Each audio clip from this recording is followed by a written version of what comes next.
Hello, everyone, and a very warm welcome back to the Formula Sprint 2 series. Each of the series has embarked their starting round in Melbourne, and now all the series are off to the races here for the 2026 season.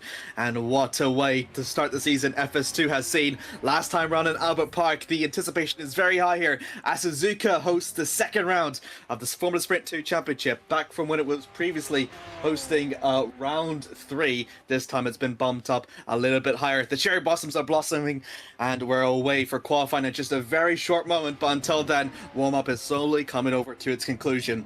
Remco de Zeeuw is here in the broadcast directing side of things, and Lorenzo Eterovic-Funcic is joined alongside me once again. Hello, Lorenzo. How are you? Hello, I'm doing good. I had really good sleep. I had a double serving of pasta before the race. So, I'm feeling energized. I'm feeling ready to be here. And I do hope that the drivers are as well, because otherwise, then it wouldn't be as enjoyable to watch. Absolutely. Just a quick reminder of what happened back in Melbourne. We've got the final race results and the standings are here on the board. It will be Ben Skinner that will still hold on to his championship lead after the penalties have been applied. Do we have the championship graphic, Remco?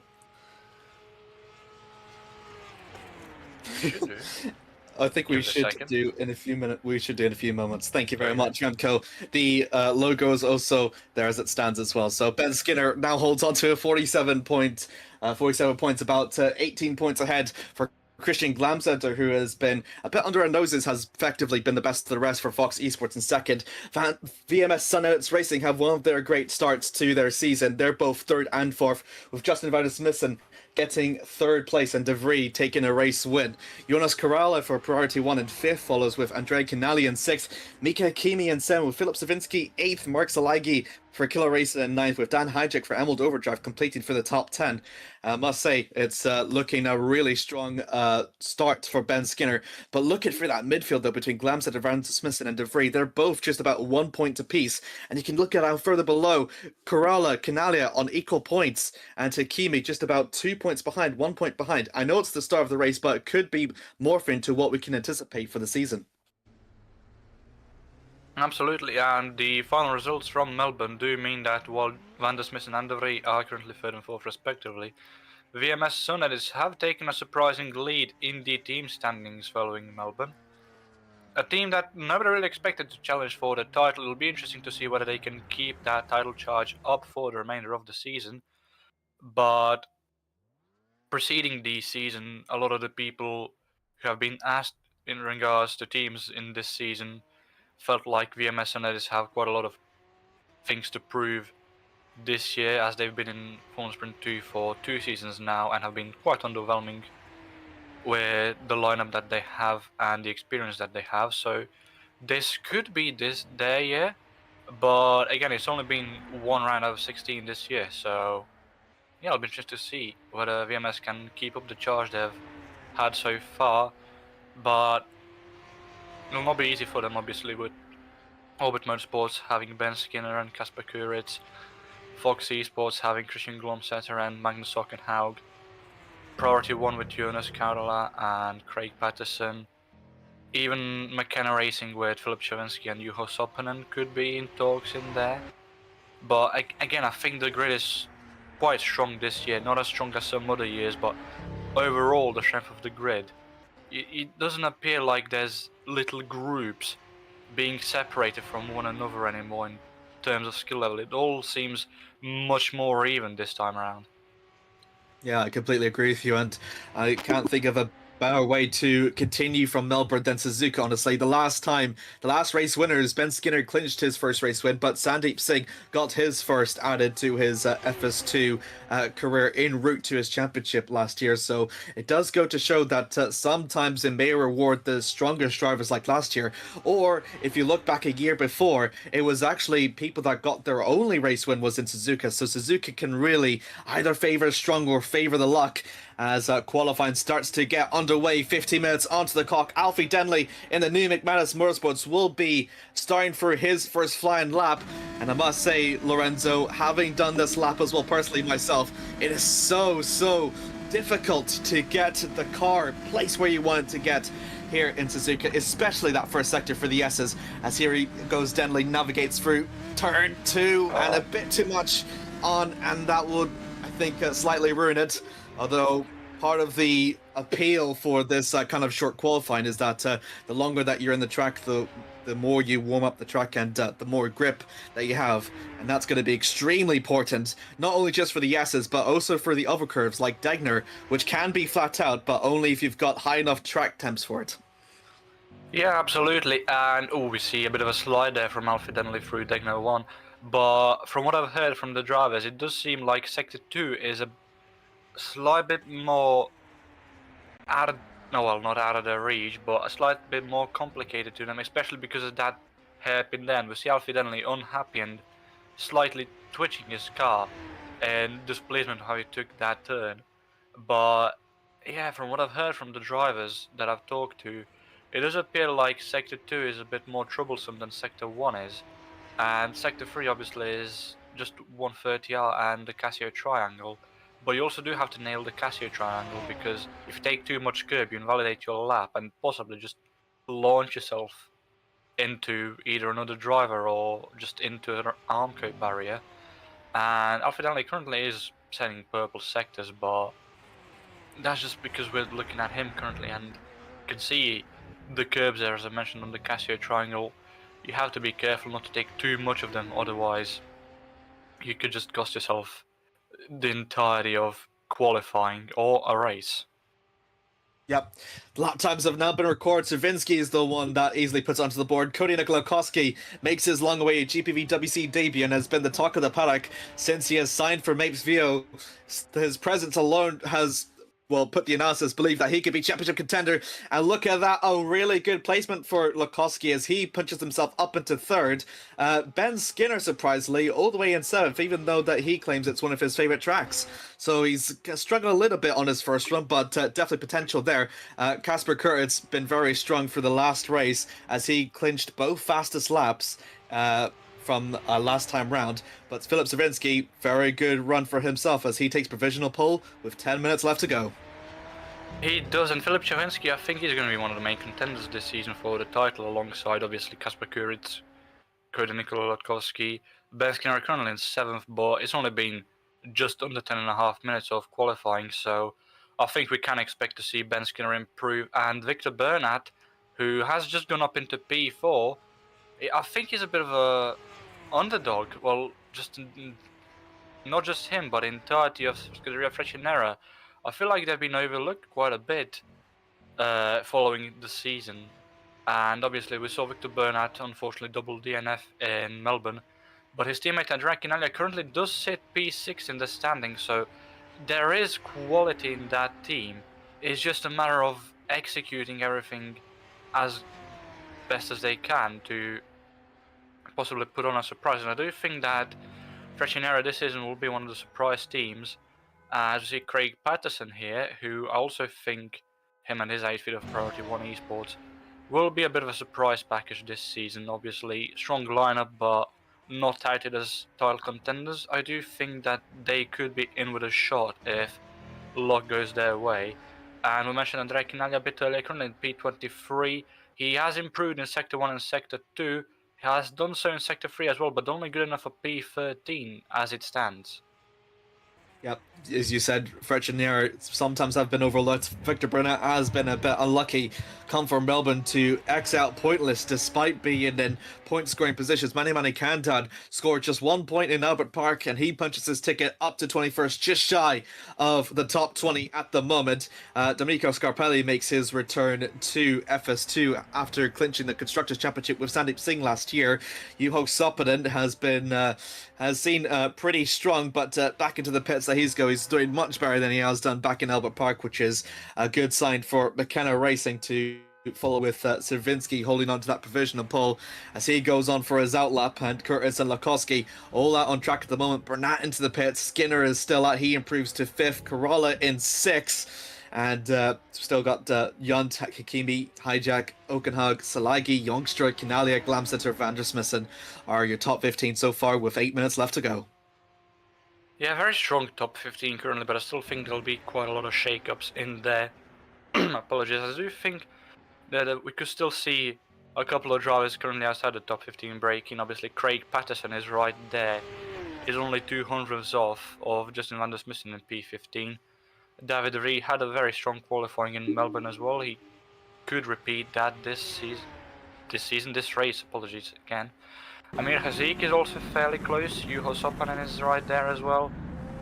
I do think that Domenico Scaparelli currently is 4 seconds off of pole position, but obviously we saw the skill that he possesses last season. I do think he can just about break into the top 15, and it'll be interesting to see whether he does, seeing as he hasn't done much practice yet. But as we are currently on board with Justin van der Smissen, I do suppose that now is the time to mention that we do have some outstanding penalties coming into Suzuka that will relate to qualifying. We do have 2 drivers who have back of the grid penalties, and Eric Brenner and Samuel Slaver, who is not attending today and is replaced by Mark Matthias Whitman in Mapes VO.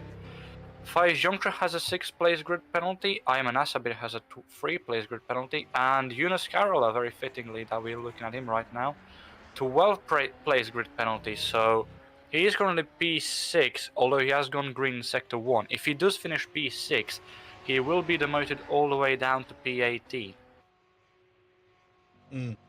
Yeah, that's the important thing about grid penalties. You can, and that's why all the drivers are even still giving it all. The fact for FS2 is that the fact that there is even 2 races, that even if Corolla gets all the way demoted, you know, outside of the like P18 or something like that, then he still has a chance to fight his way up through the field and hopefully capitalize it into very much points for come the second race. But Corolla already purple in the second sector. It seems to be really strong for the Priority 1 esports driver. Just a Casio triangle left to go. He uses the curb on both corners. Oh, and a bit too much onto the gravel. Come round to the final corner and he calls it quits. Looked to be an improvement, but way too much on the grass on exit means that it's not possible for him. Casper Kurtz, purple on the first sector. He's a little bit yellow, but not too much. He can claw it back in with the very good final sector. Tice Juncture promotes himself up into 5th. Casper Curtis does not improve. He'll still remain in 2nd. Philip Stravinsky still looks to be untouchable here. No one really can seem to challenge that 46.923. Well, as it stands, currently not, but I do think, again, we do have the quality on the grid to challenge him. It's just a matter of stringing everything together as it should be. And, again, just over 5 minutes left in qualifying. It's looking harder and harder for anyone to beat Philip Chawinski here at Suzuka today. At least in qualifying, it will remain to be seen how he does in the races. But Ben Skinner currently, I think he has probably the biggest chance to beat him for pole position, as saying that he goes off into the gravel, so maybe that'll be on another lap. And undoes all the hard work that Ben Skinner did on the first sector come for turn 9. But again, that's the challenges of Suzuka. You can't focus on just one sector and just call it the quits for the rest. You need to be on your A game for all of them. And as you said, second sector seems to be more difficult than the first, even though the first is composed of S's and the second one's more of a high-speed corner and then the hairpin and then spoon, which honestly, the best way to use the spoon is just utilize as much of the track as you possibly can, as Hijack does, riding onto the curb on exit. There you go. Was initially a problem with the mods, but thanks to the GPVWC modding team of Chris Williamson and Alessandro Maggio, it's now been fixed. So the drivers can now use it to their fullest. Hijack yellow come for the second sector.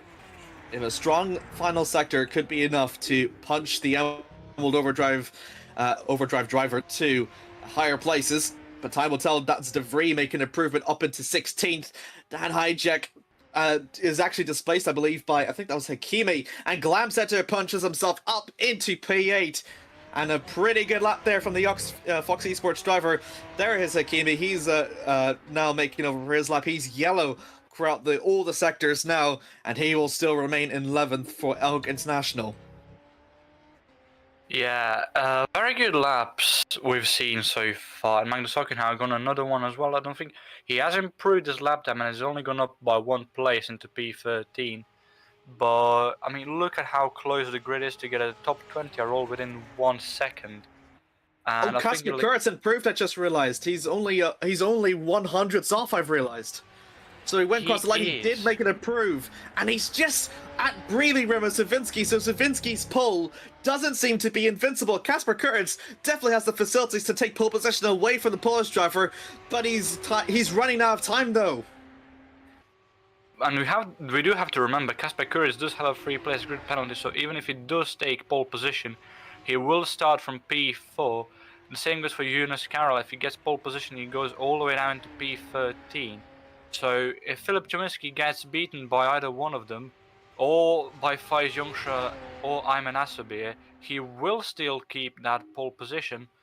And again, if anyone is to challenge Filip Czerwinski for that pole position, it will have to be someone like Nikola Latkovsky or Ben Skinner, who are currently in P3 and P6 respectively. Ben Skinner obviously did say that this is one of his favorite tracks, but he seems to be struggling quite a lot in qualifying here. I mean, just barely under 3/10 away from Filip Czerwinski currently. Jonas Karel has improved, and he's jumped Ben Skinner now for P6, meaning the Englishman goes down into P7 by 0.02 of a second. Nikola Latkovsky, we mentioned him as well. He's gone yellow in Sector 1, so he's not going to be improving on this lap, but he still has a minute and 40 left, so he could be going on for another lap and possibly improving. It remains to be seen, really. I think for Latkovsky, it's the next lap is effectively his final lap. Riccardo Bassani in the Camaro Racing team has been a last-minute entrant for Suzuka in their home race. It is Bassani that gets himself up into 22nd. I'm trying to figure out where his teammate is. I think it's just outside of the top 25. Yeah, there it is, Rafael Oram in 28th. So it's a pretty interesting race for Camaro Racing. I think it's they're just hoping to continue to build momentum that they had on Albert Park here at their home race. And pretty interesting to see how Albert's team will get on throughout the season. Of course, I think they've only had 3 drivers. Is it 3 drivers in the first 2 races? They're kind of doing the what do you call it?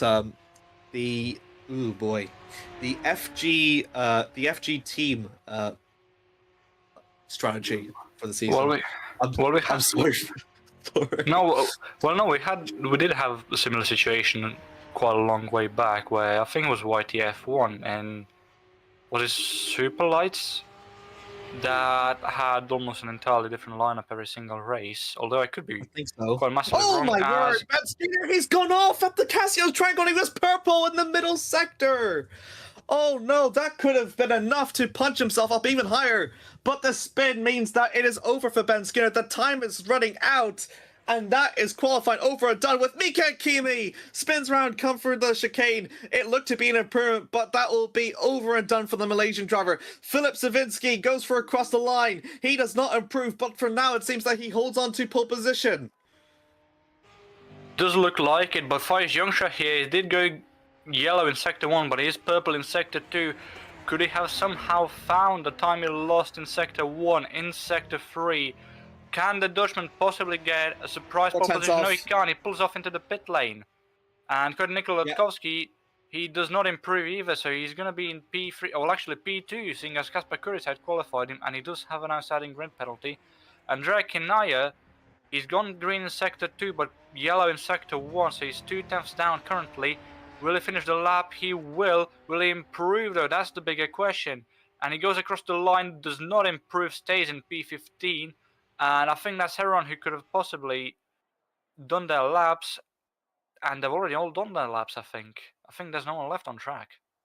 Yeah, I think so as well. Czerwinski, having clinched pole position, has now held it for the entirety of the session. That is honestly so impressive, especially with the grid that we've had. It's McKenna Racing. They're the new team on the block that clinches their first pole position here at Formula Sprint 2. It's Kasper Kurtz. Did manage to respond, but it was so close, and unfortunately for himself, he'll just have to be at least in second place without the grid penalties applied. Nikola Latkovsky holds to the 3rd fastest time in qualifying. Very good for the debutant for Make with Victor Bernat for Scuderia Ficcionera in 4th. Thijs Jongstra in 5th with Jonas Corolla in 6th.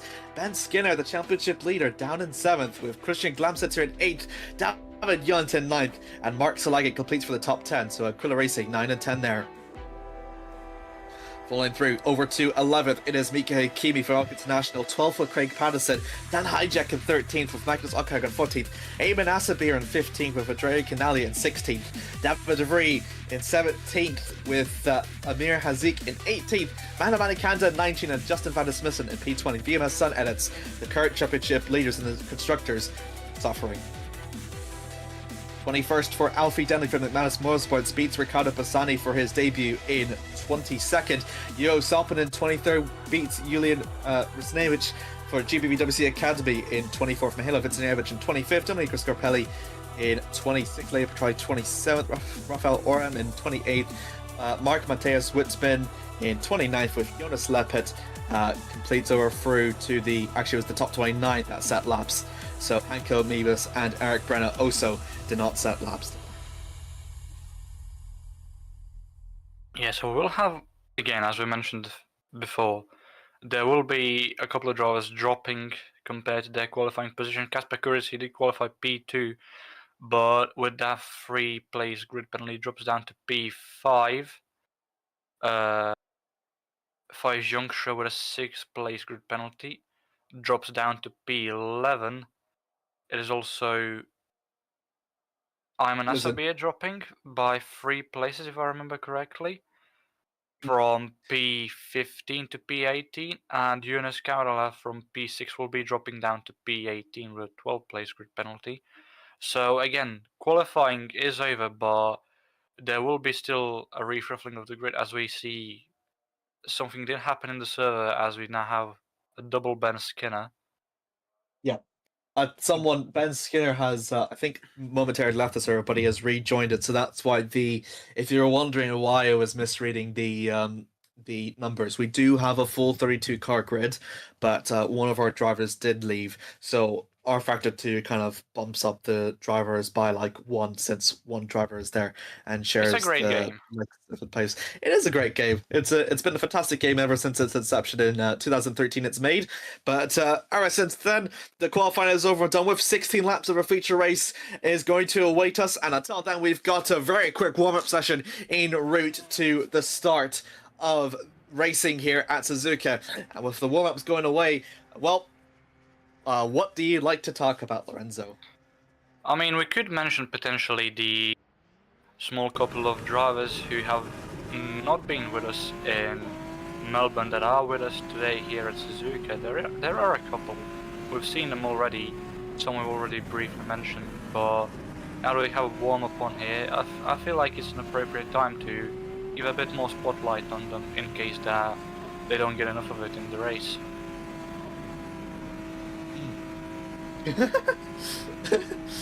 Oh my word! I was the funny thing about Suzuka. I will go down to your spotlight in a minute, but the funny thing about Suzuka I find is you know the Ferris wheel. Well, actually, yeah, I saw something like on what was it? The social media platforms about how there's an entire theme park beside Suzuka, and I was like, oh, that's impressive. There's almost going to be like a Ferrari land at every circuit, and yeah, it's just very funny to know that Suzuka not only is a racing destination, but also somehow a family entertainment destination, which is really impressive. Are you talking about the? Because I feel like I've seen what you mean. Because I remember seeing something along the lines of like a roller coaster ride at Suzuka, where the more you drift, the faster you go. I know, and you've got Bridgestone sponsored bumper cars, which you can look at the really well designed Suzuka circuit website. Also, probably the best circuit logo in the world, in my opinion. It's very nice, very, I don't know how to say it, very streamlined? Pleasing. I think pleasing, yes. It's very pleasing for the eyes. It's like you can make sunglasses out of them, and if they're not selling such glasses like that come the Japanese Grand Prix, I'm going to be a very disappointed Irishman. And one thing that's also pleasing is apparently the news that we were wrong in Casper Kuris having a grid penalty. He does not, so he will start P2. So apologies to Casper for seemingly spreading misinformation. You see, Casper, Lorenzo really don't like you. Apparently, the not rage true. bait, the rage bait is real. True. So it is Faiz Youngstra with a 6th place grid penalty, Ayman Asabir with a 3rd place grid penalty, Jonas Carroll with a 12th place grid penalty, and Eric Brenner with a back of the grid penalty. Samuel Slavev was supposed to serve his back of the grid penalty today, but has not attempted today, and is replaced by the man I wanted to talk about, one of many, Mark Matthias Whitman in the Mapes VO. Yeah, he's I mean, Mates VO has gone through 4 drivers also already. 4, yeah. So even more so than Chimera Racing. So what am I on about? I apology to Chimera Racing team. It's Mapes VO that seems to be doing your team strategy from FS1 like that. But yeah, just it's a bit unfortunate that I think Cody had scheduling conflicts, so he couldn't make it to the first round in what's effectively his second home race. He's half North Macedonian, half Australian, and so now he's got, I think Hungary is going to be his closest home race now. He has to look forward to, but it's unfortunate for Slavev that unfortunately he couldn't. My goodness me, what a contact there between the Chimera Racing team and Mates VO. As soon as I was just talking about them, they both make contact. It was like they were listening into my ear. What on earth, Lorenzo? I mean, we can be lucky that it's just warm-up and not a race. But, no, yeah, we mentioned both Mapes VO. Obviously, Mark Matthias Whitman has been in the league for a while now, a bit on and off, but mostly just been driving in Academy. He did do one Formula Sprint 2 round previously, all the way back in 2024, which was in Singapore. And back then he was still on control, and now he does have a wheel, so it'll be interesting to see whether he can improve on his results from back then with a new piece of equipment. But yeah, the Austrian did fairly well in the Melbourne race in Academy, and obviously wasn't chosen for the Academy team, but last minute came in to replace Samuel Slav for Mapes VO, and I think that is the Chimera Racing team car I wanted to talk about in Riccardo Bissani. Obviously Andy Park was supposed to be doing Melbourne, replacing Gabriel Ramos, but obviously after Andy Park did not manage to show up to Melbourne. It seems that he has also dropped off from the team and has been replaced for today's round by the usual race engineer / strategist over at Camera Racing team in Riccardo Bissani. It does remain to be seen whether he'll be kept on for the full season or whether he'll just stay as a reserve driver following Suzuka.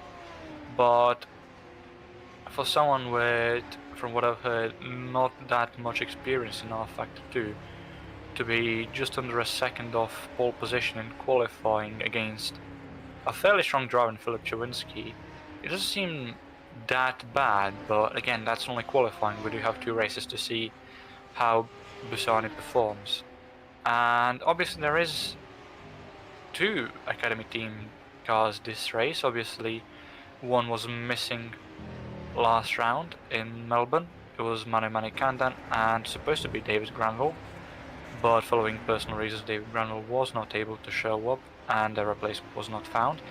This round Manu Manikandan has been retained and is joined by one of the podium sitters from the Academy Melbourne round in Julian Rimšević, who I don't think he qualified fairly well, and again, it's only qualifying. Remains to be seen how he does in the race, but I think that's our 3 new drivers for today's round that we did not see in Melbourne, but we are seeing here at Suzuka. Obviously Cody Nikola-Latkovsky is one of them, but he's supposed to be a full-time racing driver over at Mapes VO, so I don't think he quite counts.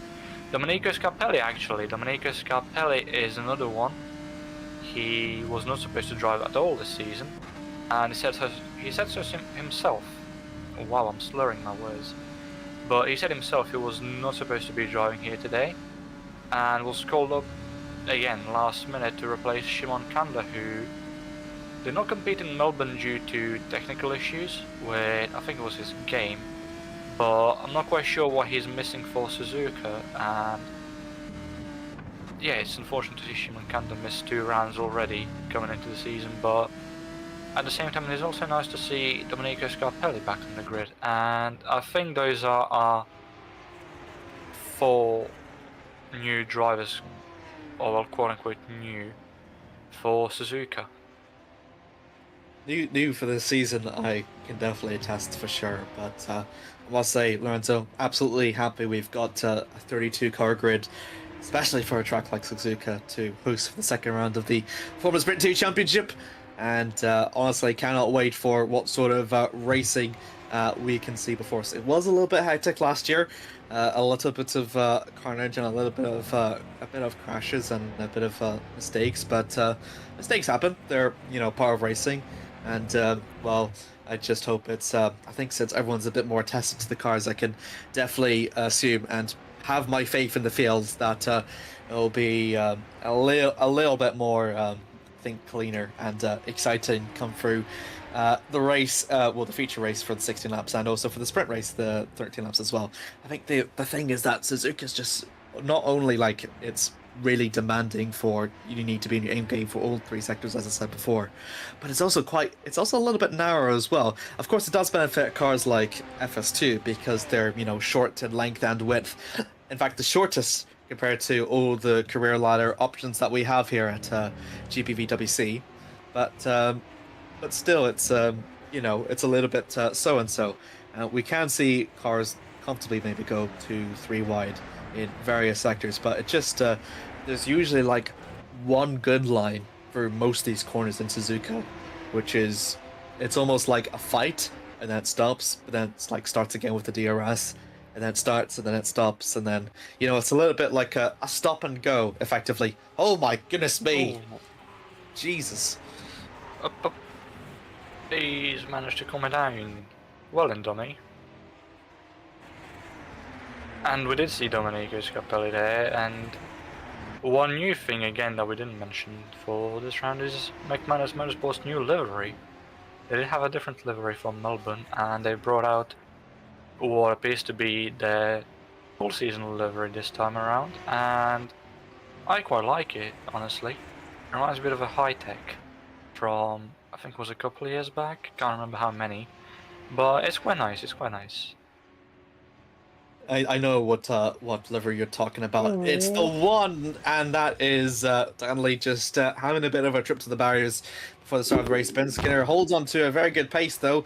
It's an over at 1-2 as it stands, so Ben Skinner seems to have just sort of found his pace. Come through the start of the feature race. Everyone is now practicing their own practicing starts. We've talked about quite a lot of things. We talked about new drivers, we talked about teams, we have talked about bloody bumper cars in Suzuka, and all that is now left is now the warm-up is concluded. We're just going to slowly come down to 16 laps. We have already had 2 different race winners in the first 2 races in the form of Ben Skinner and the Dutchman of David de Vries. It was. And Ben Skinner, as we said before, still holds on to the championship, 18 points ahead.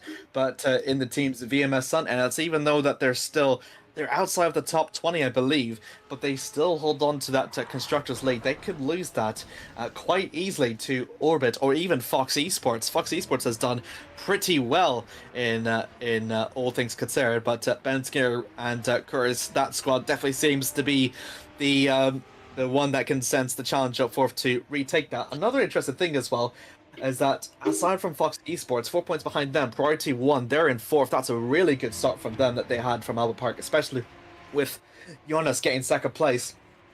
But McKenna Racing, Scuderia Friccionera, and Elgits National, they're all joint 5th, and they all have 25 points apiece, which is extremely impressive.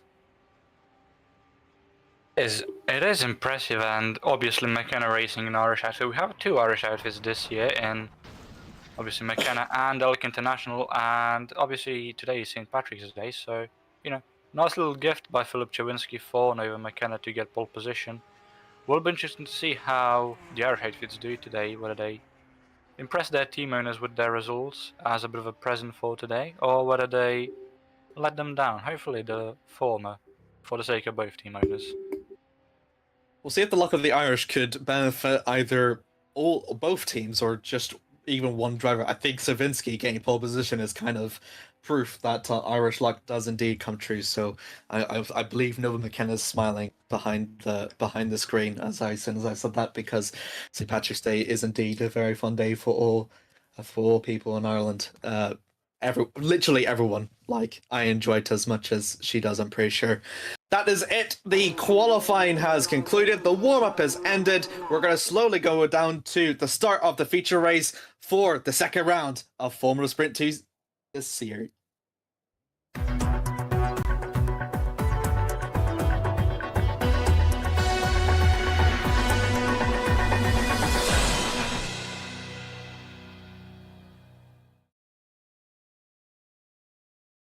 Yep. Ready.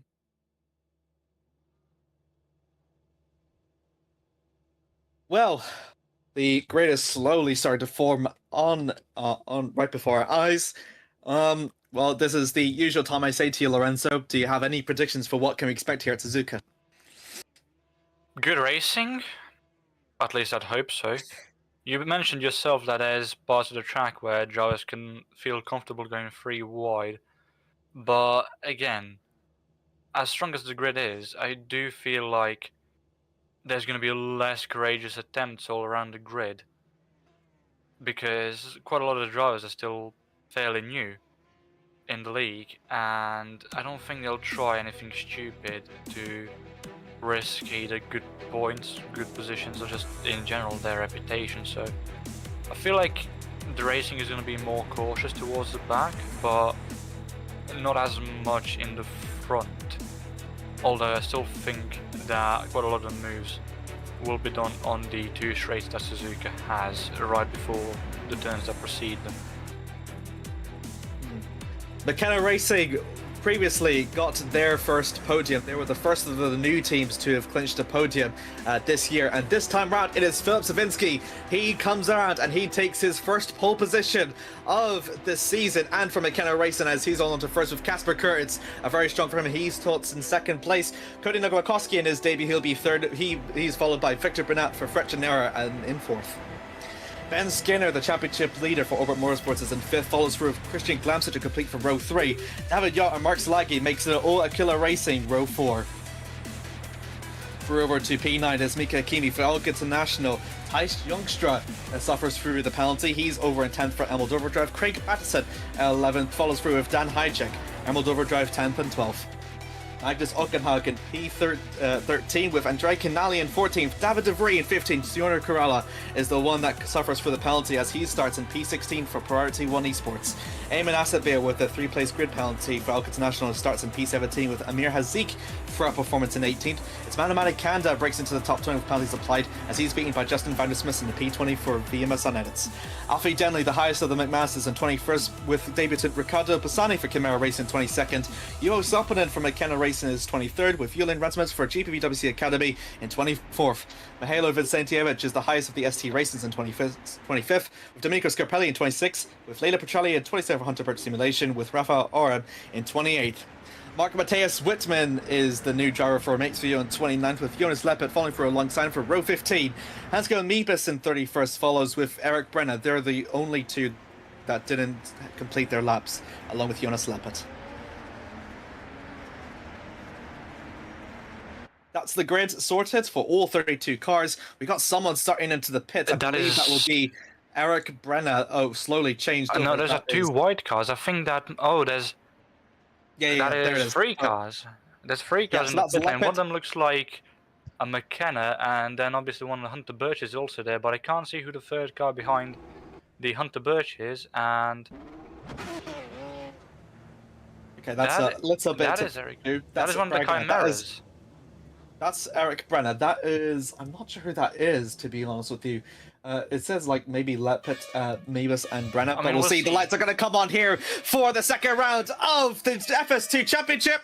The lights are off and we're underway. A pretty good start there from Savinski, but look at that start there from Kasper Kurtz. Savinski has to defend him right down into turn 1. They're going to go wheel to wheel, coming over for turn 1. Lukoski still holds on to P3. Bit of a chance there between Skinner and Burnett though, but Skinner makes his way for the outside.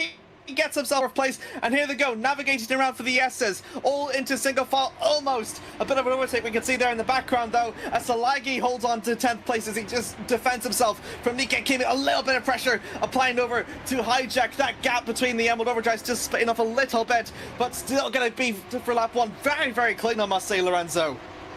Very clean so far, and obviously very nice to see.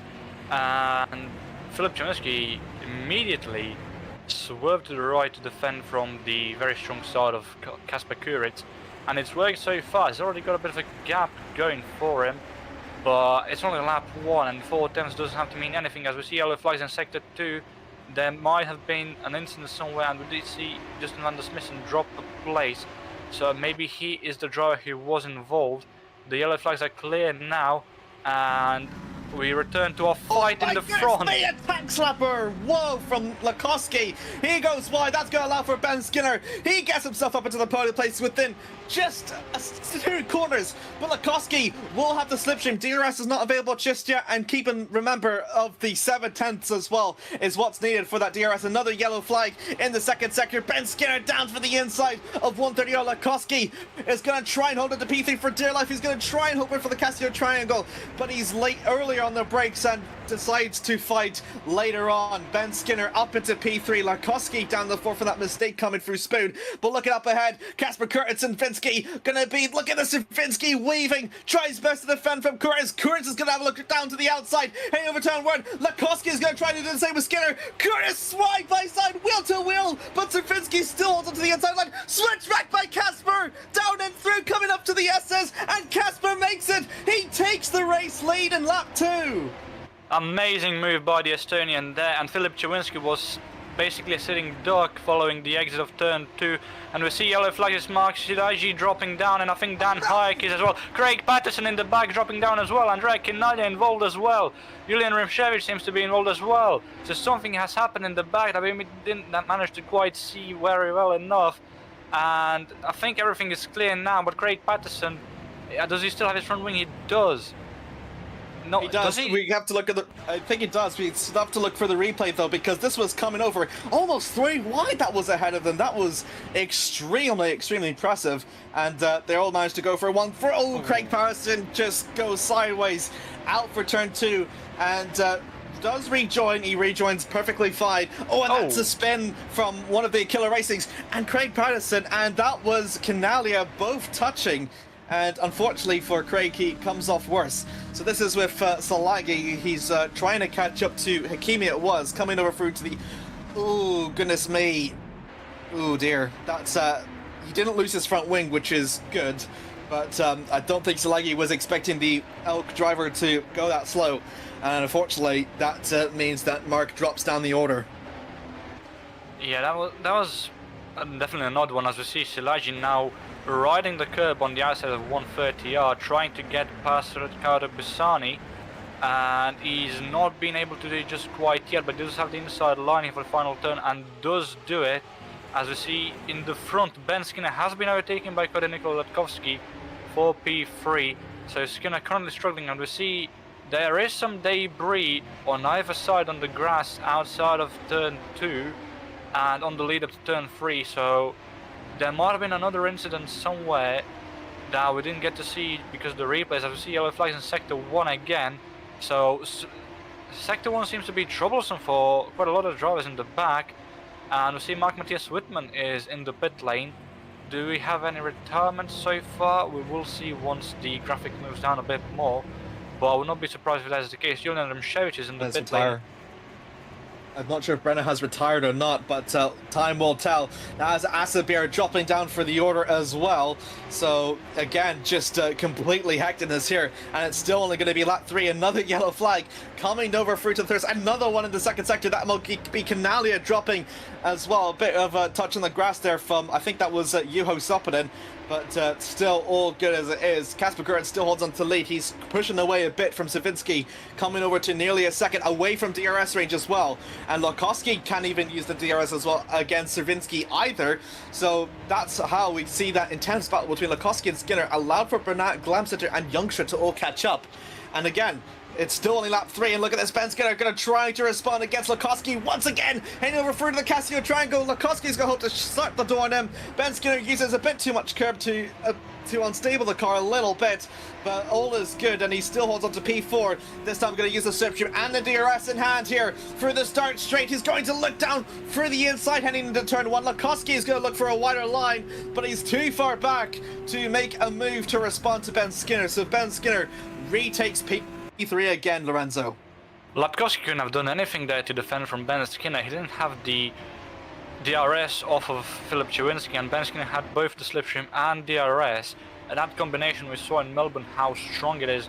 And Melbourne has 4 DRS zones. Obviously Suzuka only has 1 down the front straight, but again, even with that 1 DRS zone, we saw how strong the combination of DRS and slipstream is. As we see yellow flags in sector 1, they are clear now, and that is Johannes Lepid.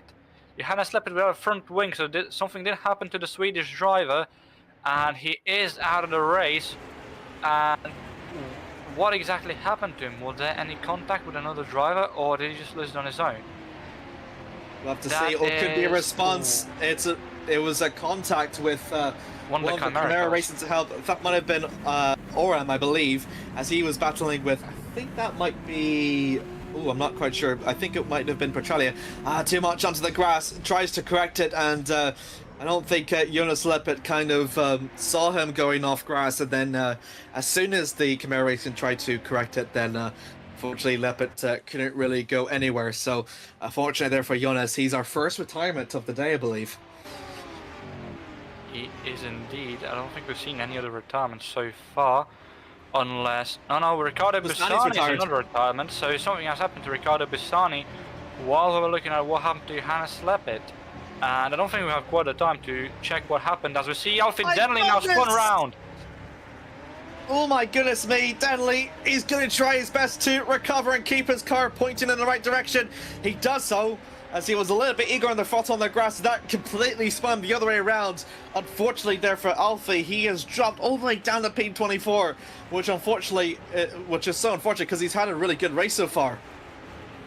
He has indeed. He was battling Kinaya there for P16, I think it was. It was very close to the points. Actually, no, Kinaya is dropping. I think he's been overtaken by Patterson and Soppinen immediately after that contact with Denley, so he does seem to be nursing some damage. As Manny Kandan is also now very close, and he's dropped off massively from both Soppinen and Patterson.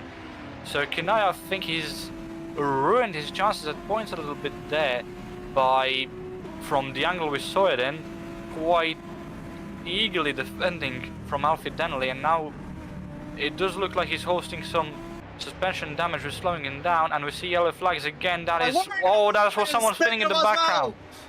Yeah, I saw that as well. That is Amir Hazik, and he loses a front wing as well in the process. And I could just see it flying off into the left side of the camera right there. But unfortunately for High Performance Engineering, that is another retirement could be at hand, as it is Jonas Lepid and Amir Hazik retire in a mere matter of laps. So unfortunate. And we'll have to look for the replay to see what happened. I can also see Rafael Oster in the pits as well. So this is going to be coming over through Degner and then heading over to turn 9. It's a little bit too much in, and I think it just simply loses it. Ooh! And you can see someone trying to take evasive action to move out of the way, and that's what happened. So Rafael's in the pit, so this could very well indeed point us in the direction of what has happened to the Swedish driver. Not really a good day for Camera Racing. A simple spin coming out for the yeses. Unfortunately, closes Camara's racing team to a close here in the feature race. Yeah, Rafael Lahan just unlucky, took too much curb and then didn't manage to save it. But I think what happened to Amir Hazik, because I think that was the McManus of Domenico Scarpelli who hit him, because he's dropped down to P22 now. I think what happened there is Hazik just didn't expect Scarpelli to be so close to him and just didn't hold the brakes, which regardless of how much space you have between yourself and the driver coming up to you, you should hold your brakes and try and even out your spin as fast as you can. And ultimately that is entirely down to Amir Hazik, and as sad as it is to see him out of the race, it is entirely his fault. And I think that was actually Alfie Denley, because Alfie Denley's in the pit lane. It was one of the McManuses, because the car looked very chrome, but we didn't know which one is. Was it Scarpelli or was it Denley? I thought Haziq rolled off track, so I can understand where one of these drivers are going. So yeah, this is it. So someone's gone off. He goes off. He's rolling back off track. He's trying to roll off through the racing surface. Sometimes, because it's a bit of a difficult corner through turn 9, I can understand Haziq's process, but I don't think Denley. I think since Denley was already on the left side of the track, he's going to try and see which way can I get past Amir the quickest way. And unfortunately, Haziq was just thinking, I need to get out of the racing surface right away. And yeah, I think these mistakes happen. I don't think there was really much Haziq can do. Sometimes I understand like rolling off the brakes as well, but getting off the racing surface as well is also important. But unfortunately, it's just simple miscommunication. And unfortunately, that does happen. Christian Glamcenter swings his way for the inside of turn 1 to get P5 away from Victor Bernat. Bernat has been dropping a little bit, but still holds on to a relatively top 5 place in the cards available for him. Benska and Lakowski are still battling, and Kasper Kurtz and Savinsky are sort of playing a little bit of chess. They're still about, I think, an 1/8 of a gap. It's now pushed away to about 1 second, but still not being pushed away as we initially thought it was, especially when you consider how well Ben Skinner did back in race 1. Kurtz and Savinsky are kind of having something similar, but I think the big beneficiary is Savinsky has not battled with anyone though, and that's what allowed him to continue to apply the pressure to Kurtz. Absolutely, Savinsky has... Oh, that is Manu Kandan. And that's the exit out of turn 2, and Manu Kandan, unfortunately unable to replicate his points performing race come in Albert Park, and unfortunately that will have to be a retirement for the Indian driver. A quick look at the replay will give us all the clarity to see what has happened to the GPVWC Academy driver. Here he is. He's going to chase Eamon heading down over through turn 1. The dirty is just so immense, and it's just a tank slapper and a half and just a overcorrection, and unfortunately Mano finds himself in the barriers. He does, and this is what happened to Ayman Asabir. Apparently something has happened to Ayman Asabir. Maybe while we were looking over at Manu Kandan. This might have been... Does he save it? No, he doesn't. And I did see Eamon as well dropping down heavily down for the order. So that unfortunately will mean that he has to come into the pits and change over for a new front wing. That is Ben Skinner and Victor Bernat. I think that was exchange of positions. No, it wasn't. It was Lakowski and Ben Skinner exchanging positions. But you can see the gap is just slowly coming over to about a full-on second. The question I have is, we're approaching through the halfway point. Can we see Lakowski, Skinner, Savinsky, and Kurtz close up in the remaining stages of the race, or is Kasper just so calm-headed, or is not even pushing the tires that much that he can go even faster? I do think Kasper will have this in the end because, well, I could be wrong again. As I said in Melbourne, I like to be proven wrong, but Kurtz has controlled this race since lap 2, and the gap currently is, I mean, it's just dropped under a second, but again, following the hairpin, you can see it goes back up to 1.1. And it is really between Kurtz and Chawinski as it stands, with Latkowski and Skinner just sort of there as, you could say, moral support. I would say more as spectators. But I do think that Kurtz will be able to control this to the end and finally get that first GPWC win that he's wanted for so long. He's been in this league since 2024. I think his first race in Formula Sprint 2 was with the Academy team in FS2 Suzuka. So to come here after 2 seasons in the league and win his first race where it all started would be quite something for the Estonian driver. As we see yellow flags in Sector 2, that was Kinalia going off into the gravel out of Spoon. Juho Soppinen will line him up on the outside of 130R here. Even before 130R, Soppinen gets in front of him. And Kinalia can't defend that. He doesn't have enough speed to attack the Finnish driver, although he'll try into the Cassia triangle. He's going to try. Look at that. Switch back on a try attempt there from Juho Soppinen to keep the pressure on against Andrei Kinalia. But Andrei Kinalia, I think, has cemented it a little bit for the time being and has the DRS. Juho Soppinen just got overtaken after the DRS activation zone. But look at this. 3 wide coming up ahead. Kinalia and Salagi are going to go side by side between each other heading into turn 1. It is waiting tight. They both back bang wheels, but my goodness me, Solagi makes his way through to P16. Soppinen punches his way through up into P17 as well, and it's Solagi 16th. Oh my goodness me, they both bang wheels. Canali goes round and hits the wall. Oh, I mean, that was always going to happen in that section of the track, and Kanaya now is out of the race, and I mean, it would be mean to say it, but what it really is karma for Kanaya as to what happened to Denley early on in the race. But I mean, it was always going to happen in that part of the track. Kanaya can't have made that work. We saw them banging tires before, both Kanaya and Soppinen and Kanaya and Solagi. So it's not part of the track where you can easily go too wide.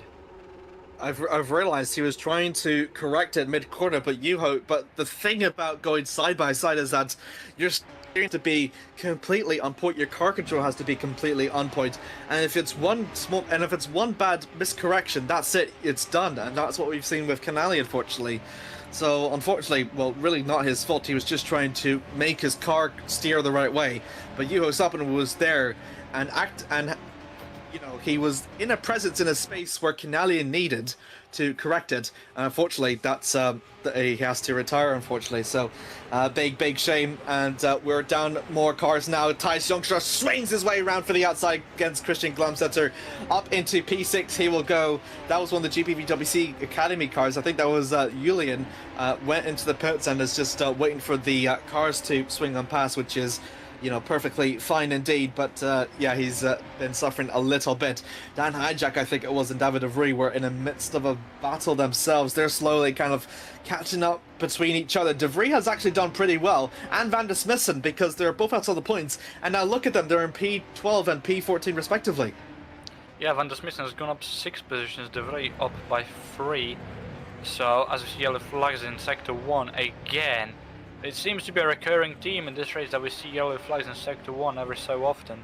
And that is Julian Rimšević, whose engine is smoking. I think that's the end for both Academy cars.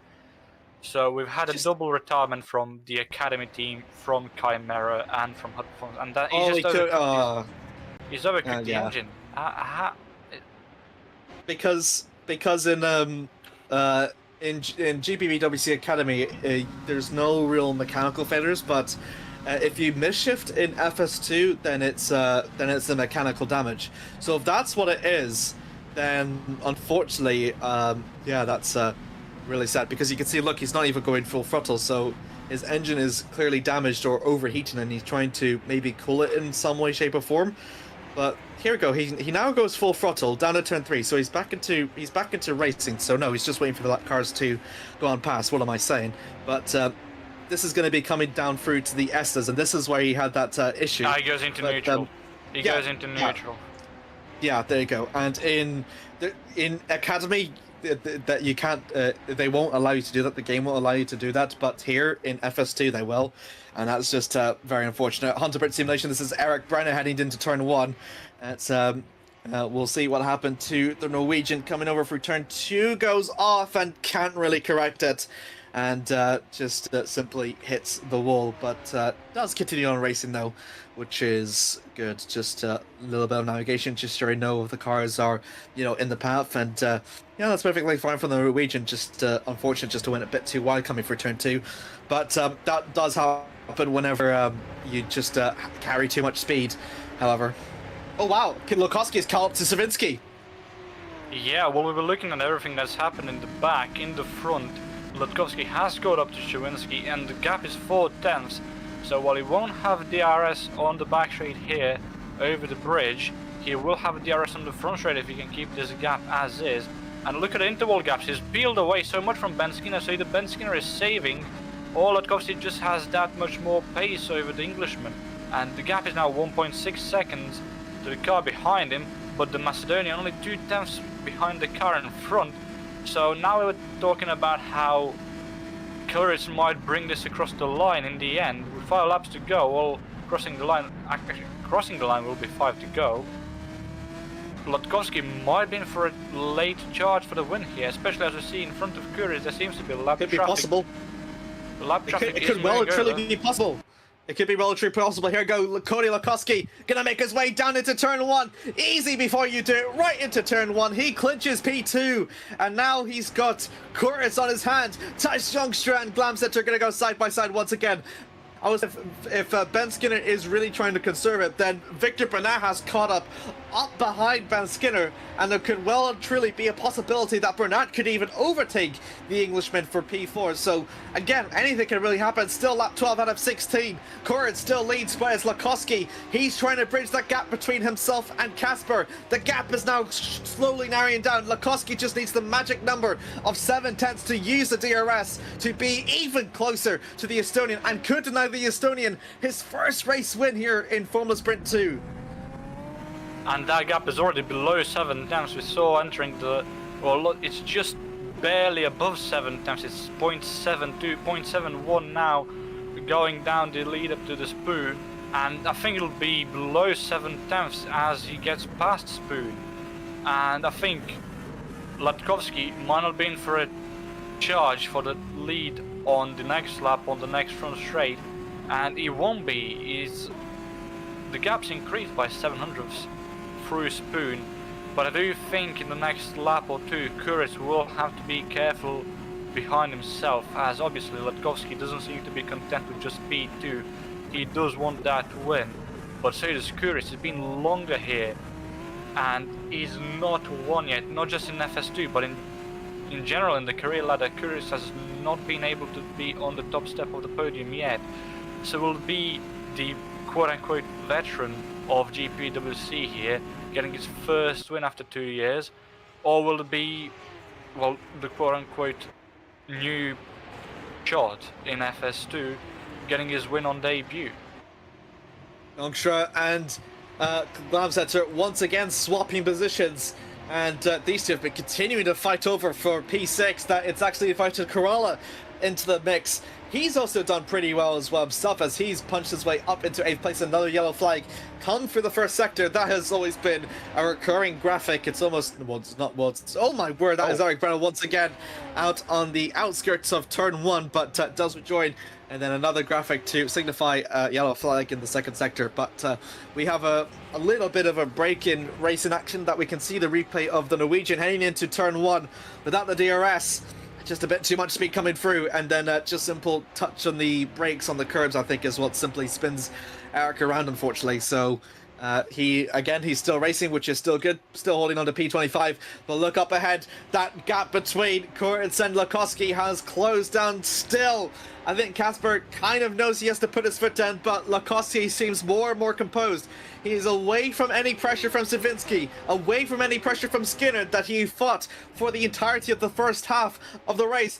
And now his opportunity to get his first GPVWC race win is just that he needs to beat Casper Kurtz for it. But Casper Kurtz also has a chance to clinch his first race win in GPVWC as long as he can defend himself from Cody Lukoski. So again, it's just so exciting, Lorenzo.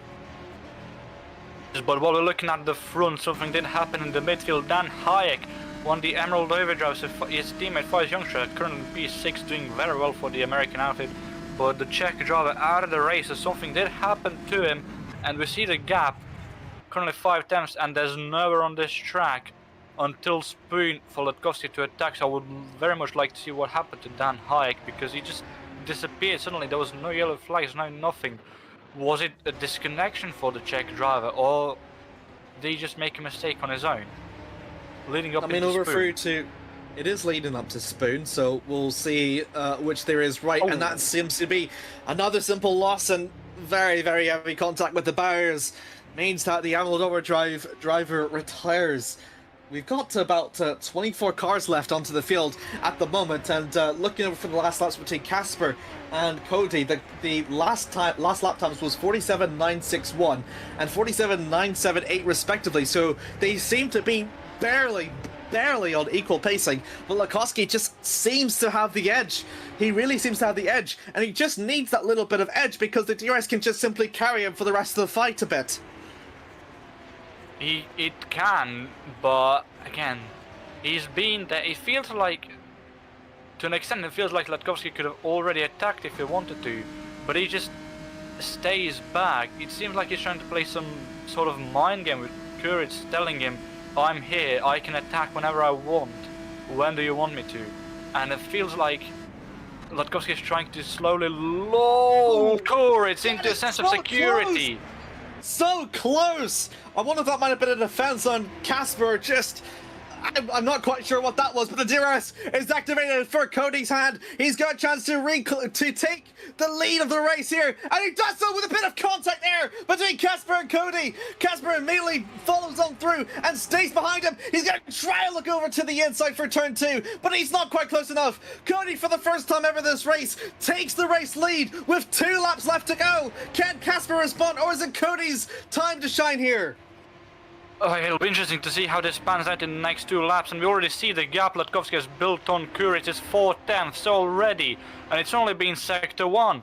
So again, it seems like I was right in saying that Latkovsky was just playing mind games with Courage, telling him, I can attack at any point I want, it's just a matter of time, that I don't want to let you know when I will. He's just been biding his time, and now he's showing how much more pace he has over Courage. He's already gained 5/10ths through the first sector and a half.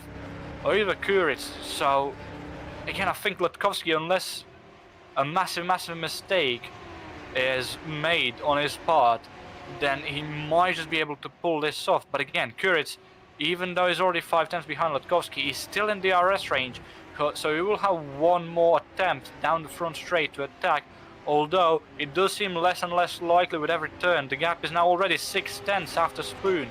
Down the front straight he will have slipstream, so we'll get closer yet again. We see that gap dropping from 6/10ths to 5.5, close to 5, going through 130R into Casio, approaching it actually, is down to 4.5/10ths. He will have DRS here, so we'll be able to attack down the front straight again.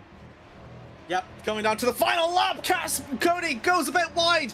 Is that the opening that Casper needs? He's got the DRS available in hand. Is he going to do the same overtake that Cody did to him a lap prior? Cody immediately responds, takes around for the outside, allows for Casper to take over for the lead, heading over to turn 1. Gonna go to the final lap of the race between these two. Cody just needs to follow from behind and hope that the slipstream come for the first sector is enough to carry the fight ahead. But for yes, it is Dirty Air Central, and you can see there with the rear wing angle that Casper is pulling away from Cody. Latkovsky, still in the midst of no pressure from Savinsky, has just got Courage to worry about to take the race lead here. It's gonna go over for the first sector now. Through the Dagner curve, they can now go flat out with the less fuel load that they have. Through to turn 9, and it's still gonna be so close, Lorenzo.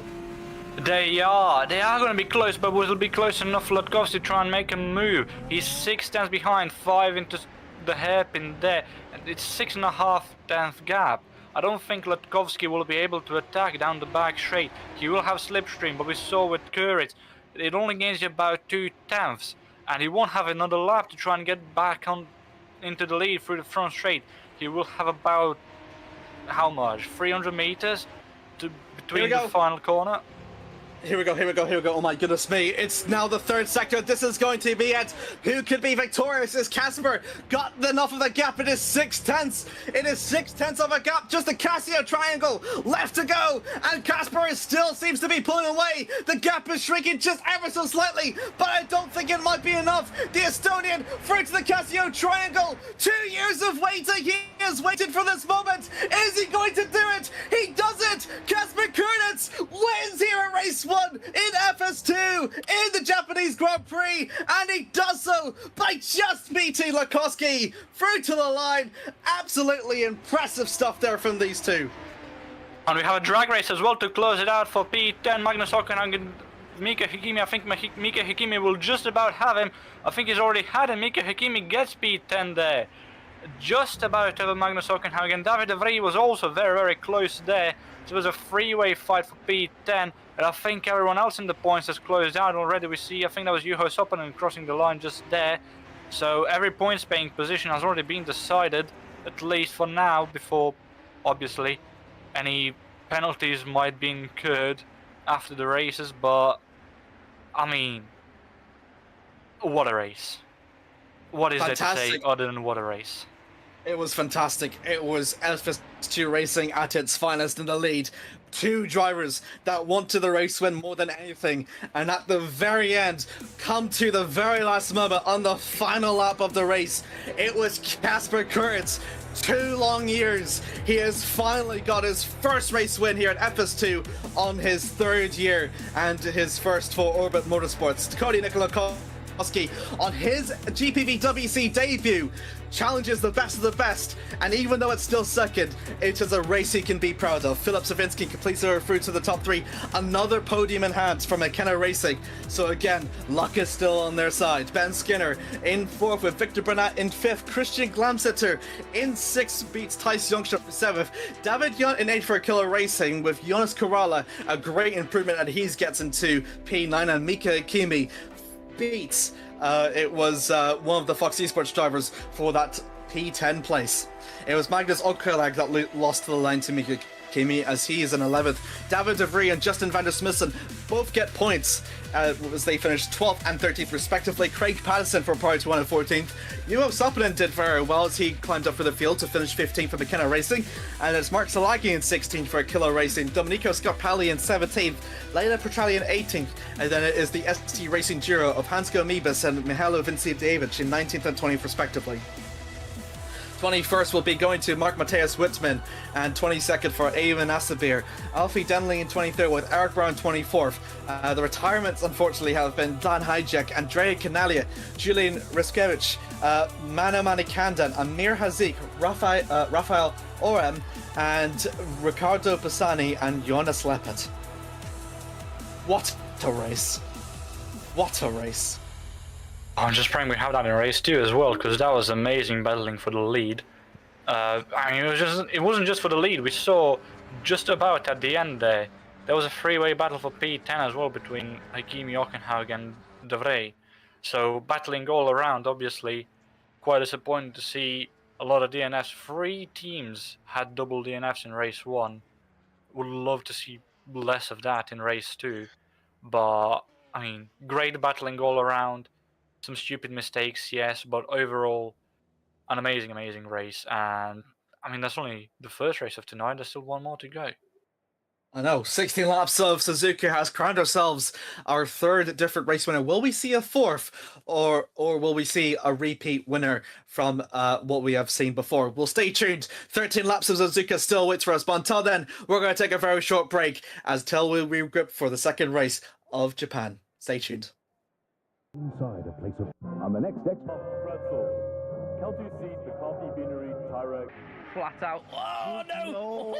Oh no! Who's round? It's Magnussen. Oh, it's going to touch moment. It's in the barrier. Oh, they spun. Oh, this is some carnage. And then Ocon's gonna win. God. It's a double pass. Could they take each other off? They don't. And Black slide. It's a victory for the Tuties. They touch. They're now. Oh no! Soriano's gone around and met the wall. Mitchell will go through. Does it go uphill into turn 4? Oh, round the outside. What a fabulous move. Frelick will use all of his as well. Here he comes. He makes a move. They touch. They run wide. Munio's gonna get it. We're going 3 wide. Look at Sing. contact. Oh my goodness. The Tyne has lost a wheel. Time's out. The dramatic race that we were teeing up the entire time has come to an end.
Thank you, Remco. I hope all of you viewers are enjoying the race as much as we are here in the commentary booth.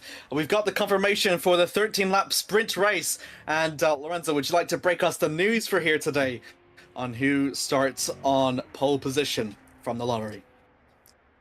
I do not mind at all, and we mentioned Luck of the Irish in qualifying after McKenna Racing got pole position through Philip Chawinski. It's Luck of the Irish yet again for race 2 as Mika Hakimi with the Irish outfit in Elk International gets reverse grid pole for race 2 here at Suzuka. So both Irish teams starting from pole position in both of the races today. St. Patrick's Day in full effect really here. And obviously Chawinski didn't manage to hold on to the lead at the end. Will be interesting to see what Hakimi does. Haters will say it's rigged. Haters will say it's rigged. All I'll just say is the closest margin that we had in that race was the final lap battle between it was Aukenhag and Hakimi, and I think the gap was, I think if the confirmation was by about 200ths to the line, and that was for P10. So that means that they were effectively fighting for what could have been a reverse pole position, but indeed it's Miki Hakimi, his race win previously coming out in race 2 in Montreal last year, so he's on a pretty good position to maybe replicate that fate. But of course, Suzuka being Suzuka poses lots and lots of challenges here today. Filip Zawinski did hold on to pole position, but he finished 3rd, so it's no guarantee to see how well Meekin could do, or really anyone for that matter, because Suzuka is just that unpredictable. It is. We saw in race 1 how many people got caught out in Sector 1, for example, or just battling one another. We had 24 drivers out of the 32 finish the race in the end. Hopefully more drivers finish this time around, obviously, but again, some of the drivers don't seem to be handling Suzuka as it is quite well, and some of them, well, we saw in race 1 how well they did. Yeah, I completely agree with you. I'm just trying to remember the voices into my head on Tally Remcodes who keep reminding me on that, so if I might hear some voices telling me to just remain impartial. Now I know the one that Collis Martin had last year in Superlights, but I don't want to also bury it, so I'm effectively in no man's land, and I can hear the laughing from Remco. Toby, this is all your fault. I blame you for this. You're the one that put me into FS2, and you put me into this position, so I solely blame you for this moment. How dare you? And also happens to be Suzuka, which is one of my favorite tracks. Double how dare you.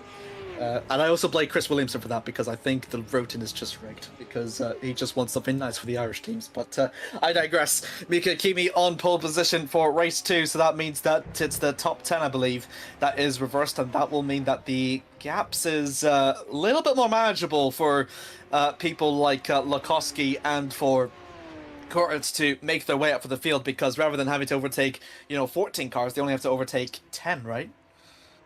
They do, so it will be Curtis in P10, then Lutkowski P9, Chowinski P8, Skinner P7, Bernard P6, and then so on and so forth. You get the picture. We'll see on the formation lab who's where and how is who and all of that jazz and EDM and whatnot. Well, as a famous character once said, yeah, like jazz. So, warm-up has now swiftly come over through to its end. I'm glad that got a laugh out of you. It is Corolla that holds on to the... It is Corolla that holds on to the fastest warm-up lap for the race. It is Scarpelli. He is starting to get more comfortable with the new FS2 cars. I was going to say, prior to the race, about Manu Manikanda and Julian, is that the good thing about these Academy and FS2 cars is that they're both quite similar to each other. In fact, I think the only element that can't be changed, that you can change on the FS2s, is just the springs, which means that it should allow for a more easier transition for Academy drivers into the FS2 grid. But then also, as we have seen, it's quite a bit of a struggle to, really utilize the car as best as you properly can. And over often in the course of the season, the more you drive it, the easier it is to know when to push it, when not to push it, know its bite points, and all that driver jargon that I'm completely uneducated and completely unqualified for.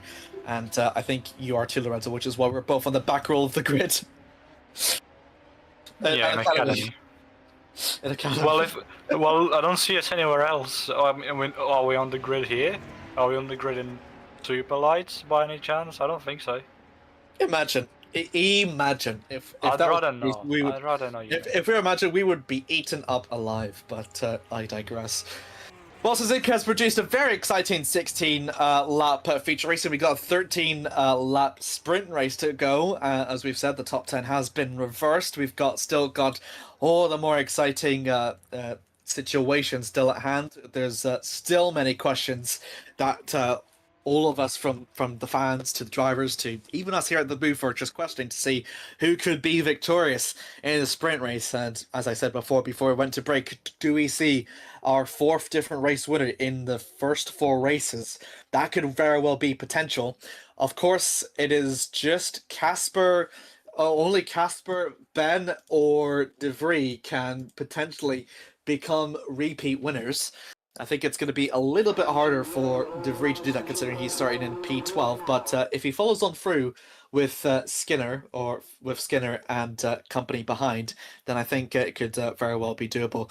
The grid is slowly forming up, so we'll bring us over for a few moments as we start over for the sprint race here for round 2.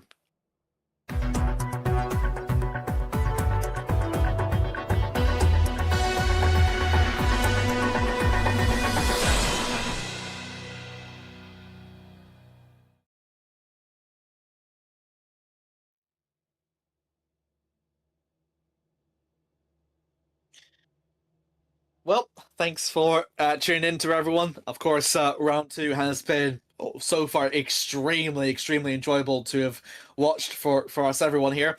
Of course, the rest of the series will indeed continue. Later on Thursday, 19:30, we will have the Japanese Grand Prix for FS1.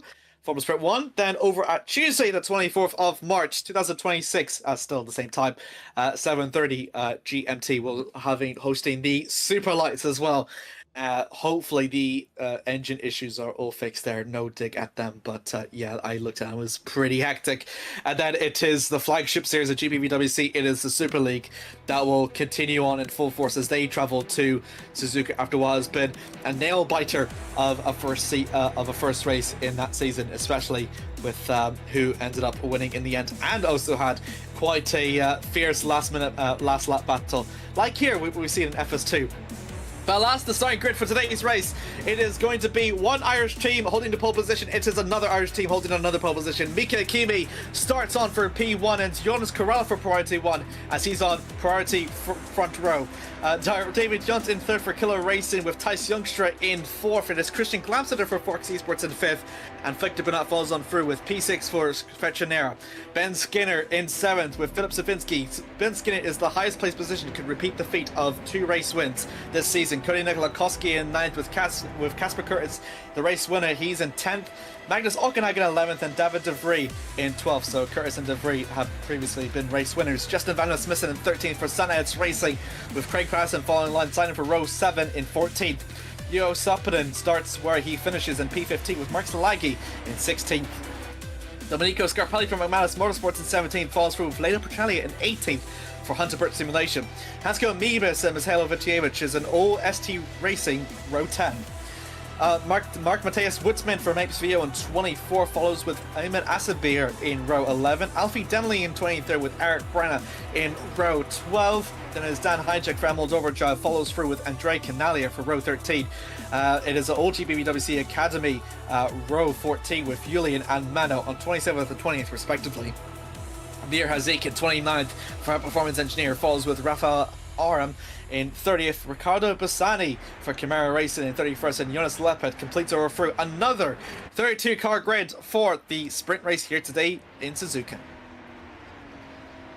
Predictions? None. Again, I said I said in qualifying how strong. It's not as strong as it was in the previous seasons, the grid this year, but it's more well-rounded. And I think this season it's going to be overall harder to predict race winners just throughout the season. Obviously, you have your own contenders, the obvious ones, but I feel like there's way too many of them to just pinpoint to one every single race. So again, all I'm hoping for is good racing, less incidents compared to race 1, and some nice battling all around the track. Lights are gonna slowly come on. You can hear the engines revving in your ears. The lights are gonna come on. The 4, then the 5. Race 2 at Suzuka is underway as the lights go off, and Mika Hakimi gets a pretty good start as he defends once again for Corrala, quite similar to what we have seen previously. Corrala having to be under pressure from Thijs Youngstra, and it is Hakimi that leads for the front row, heading over to turn 1, through to turn 2. Thijs Youngstra is going to hope to try and keep the fight to Corrala, but is unable to do so, and they're now going to go single file through to the S's. Casper Curtis makes his way past through Cody Nikolakowski for P8. That was almost a slide, I thought that was, but no, everyone seems to be fine and still in their relative position, so that was a little bit wide from Lakowski. Was that allowed for Savinski to make his way through? No, it wasn't. Still over for the single file line, and still Hakimi, Corrala, Youngstra, Glamsetter, Skinner, Yunt, Bernat, Kuritz, Lakowski, and Savinski in the top 10 at the moment.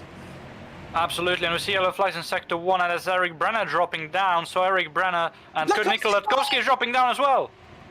He has gone off, he's dropped completely off the board, and Eric Brenner as well. That is Lakowski DNFing, unfortunately, in what is only his second race appearance at GPVWC. After clinching P2, he retires for his second appearance, and this is the replay what was coming. This is approaching over through the Degner curve. I don't think he was trying to make an overtake per se. Oh, a bit too much onto the gravel, the grass, and wow, that's a complete hit into the wall, and I think he lost a wheel in that process. Too much onto the grass, and Cody unfortunately retires. I mean, that's a heartbreak for the Macedonian driver there, obviously, after such a strong race 1 to DNF in such an objectively stupid way compared to his skill level in race 2, but it's only round 2 of 16. I'm sure he'll be back and he'll be winning very, very soon. And we saw Mika Hakimi still keeping the lead, but I think one of the was it one of the Orbis, one of the Freshineras who went wide at a 130R? It was Ben Skinner that went wide. Yeah, you were right. I saw him go wide, come through 130R, and I was just so a bit confused by this. But Thijs Youngstra and Corrala are exchanging positions. This is exactly what Mika Hakimi wants, to try and build up a gap. But they two work together. That is Corrala going away to a bit wide, and Ben Skinner, having just overtook Glamsetter, is well and truly could get his second race win of the season. It could well truly potentially be in the Englishman's hands, as there's another yellow flag in sector 1 again. And again, just the complete hecticness here, and it's still only lap 2. We've seen 3 yellow flags already. We saw Johannes Lepid go into the pit lane, so I think he was involved in whatever happened earlier on, not in this most recent yellow flag. But one thing we failed to take notice of, because of everything happening in the start of the race, was we had 2 people start from the pit lane in Leila Petralia, who underfueled, and Hansko Mebius, who blew his engine on the formation. Ooh, someone's gone off. That will be Corolla gone off, but he manages to rejoin, but he has definitely lost a lot of pace. Remco just told me about his predictions, and I won't disclose them at the moment for the time being, but Jonas Corolla entering over through to the spoon. We'll have Ben Skinner to keep applying for the pressure. Skinner's actually been doing pretty well thus far, despite his qualifying position, and while he's just got Corolla, Youngster and Hakimi to navigate his way to take the lead. The question is whether Glamsetter, who's done pretty well in the midfield, is he going to follow on Ben or not? But time will tell, as he's going to be right on his rear wing coming through 130R. Then approaching over through to the Cassius Tracker. You can see in the background that is Casper Kurtz making his way down to the inside, up against Victor Bernat, and they're going to go side by side. Little bit of touching, but still completely fine. Casper makes his way through and takes up to P6, so it's Orbit Motorsports 4 and 6 at the moment. It is on the yellow flags in Sector 3, and that's Manu Kandan dropping yet again. So Manu Kandan again involved in something. Magnus Hockenhaug seems to have dropped as well, as Faiz Youngstra swings around the outside of Mika Hakimi there into turn 2, takes the lead. The Dutchman finally leading for the first time this season, I think it is. There's still yellow flags in Sector 3, so something has happened. That is Andrei Kinaya in the gravel outside of the final, inside the final turn, and Andrei Kinaya for the second race this evening. Both races DNF. So what happened here to Andrei Kinaya? That looks like the SD Racing of Hansko Mebius. Oh, and no! Then that was Manu Kandan. Manu Kandan just rejoins at the wrong time. And what happened to Manu Kandan in the first place? He was battling one of the Chimeras. I think that was Rafael Erhan. Was there any contact between them? Doesn't look like. Oh, he got he makes from contact behind. with behind. That's one of the. I think that might have been one of the Hunter Birch cars. I think. But I don't know if that car made contact, and then he tries to rejoin, but at the same I think, time. it was netcode primarily, but I'm not sure Canali expected him to move. Yeah, well, I'm not sure if Canali expected him to have moved at the time. No, it was netcode, because you can see they were merging with each other, so it was completely different from what they were seeing between each other. So that is just really unfortunate. That's just the unfortunate problems with sim racing, I'm afraid. But I think if Canale gave Mano a little bit more space, then he would have been able to come out completely unscathed. But alas, not, sadly. So yeah, that's just unfortunately how it happens. Apologies for interrupting you, Amir, but that was just not the right place or the right time for Manakanda to try and rejoin. That contact was going to happen regardless of whether there was or wasn't netcode.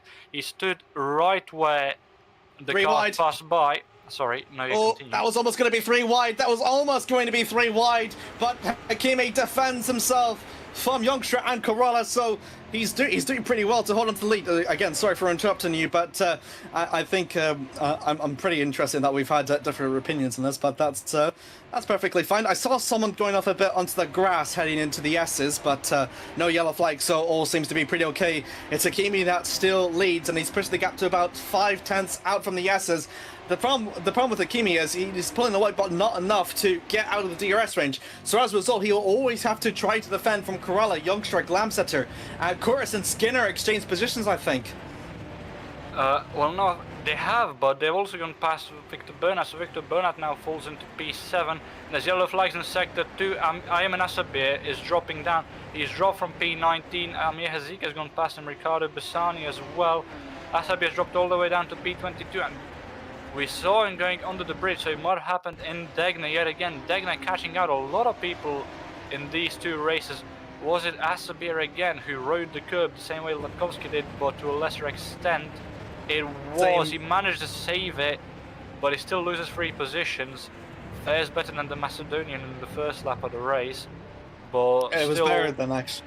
Sorry for interrupting. I was just realized it was actually better than the previous mistake that he's had. But look at this up ahead. Jonas Corolla looking over to the inside. Corolla has yet to win an FS2 win. Is it a chance that in these 2 races that we're going to see 2 first-time winners here in FS2?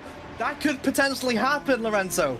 That could well and truly potentially happen. Corolla has the DRS. Youngstra has the DRS. Hakimi has got no choice but to try and defend. He's hugging into the inside line. Youngstra invites himself right into the middle, but Corolla swings his right round for the outside. Youngstra going to try and through, but a bit of a tank slapper. He goes wide and drops down for the place. Kurtz gets up in the fourth, and Youngstra splits the orbits apart as he defends for Ben Skinner. But it is Kurtz in fourth, Youngstra in fifth, and Skinner in sixth. Hakimi lost out on the lead to Corolla, more importantly.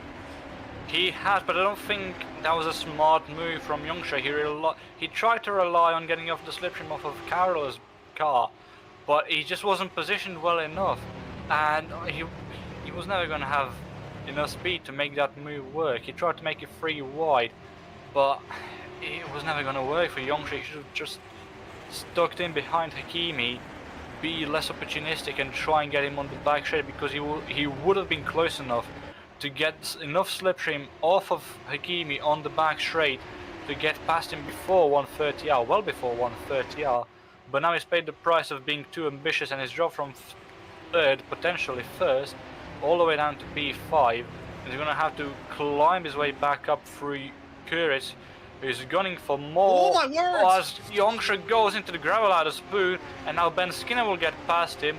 Victor Bernard could get past him as well. Someone was also in the gravel back there out of Spoon, but I think they're all well.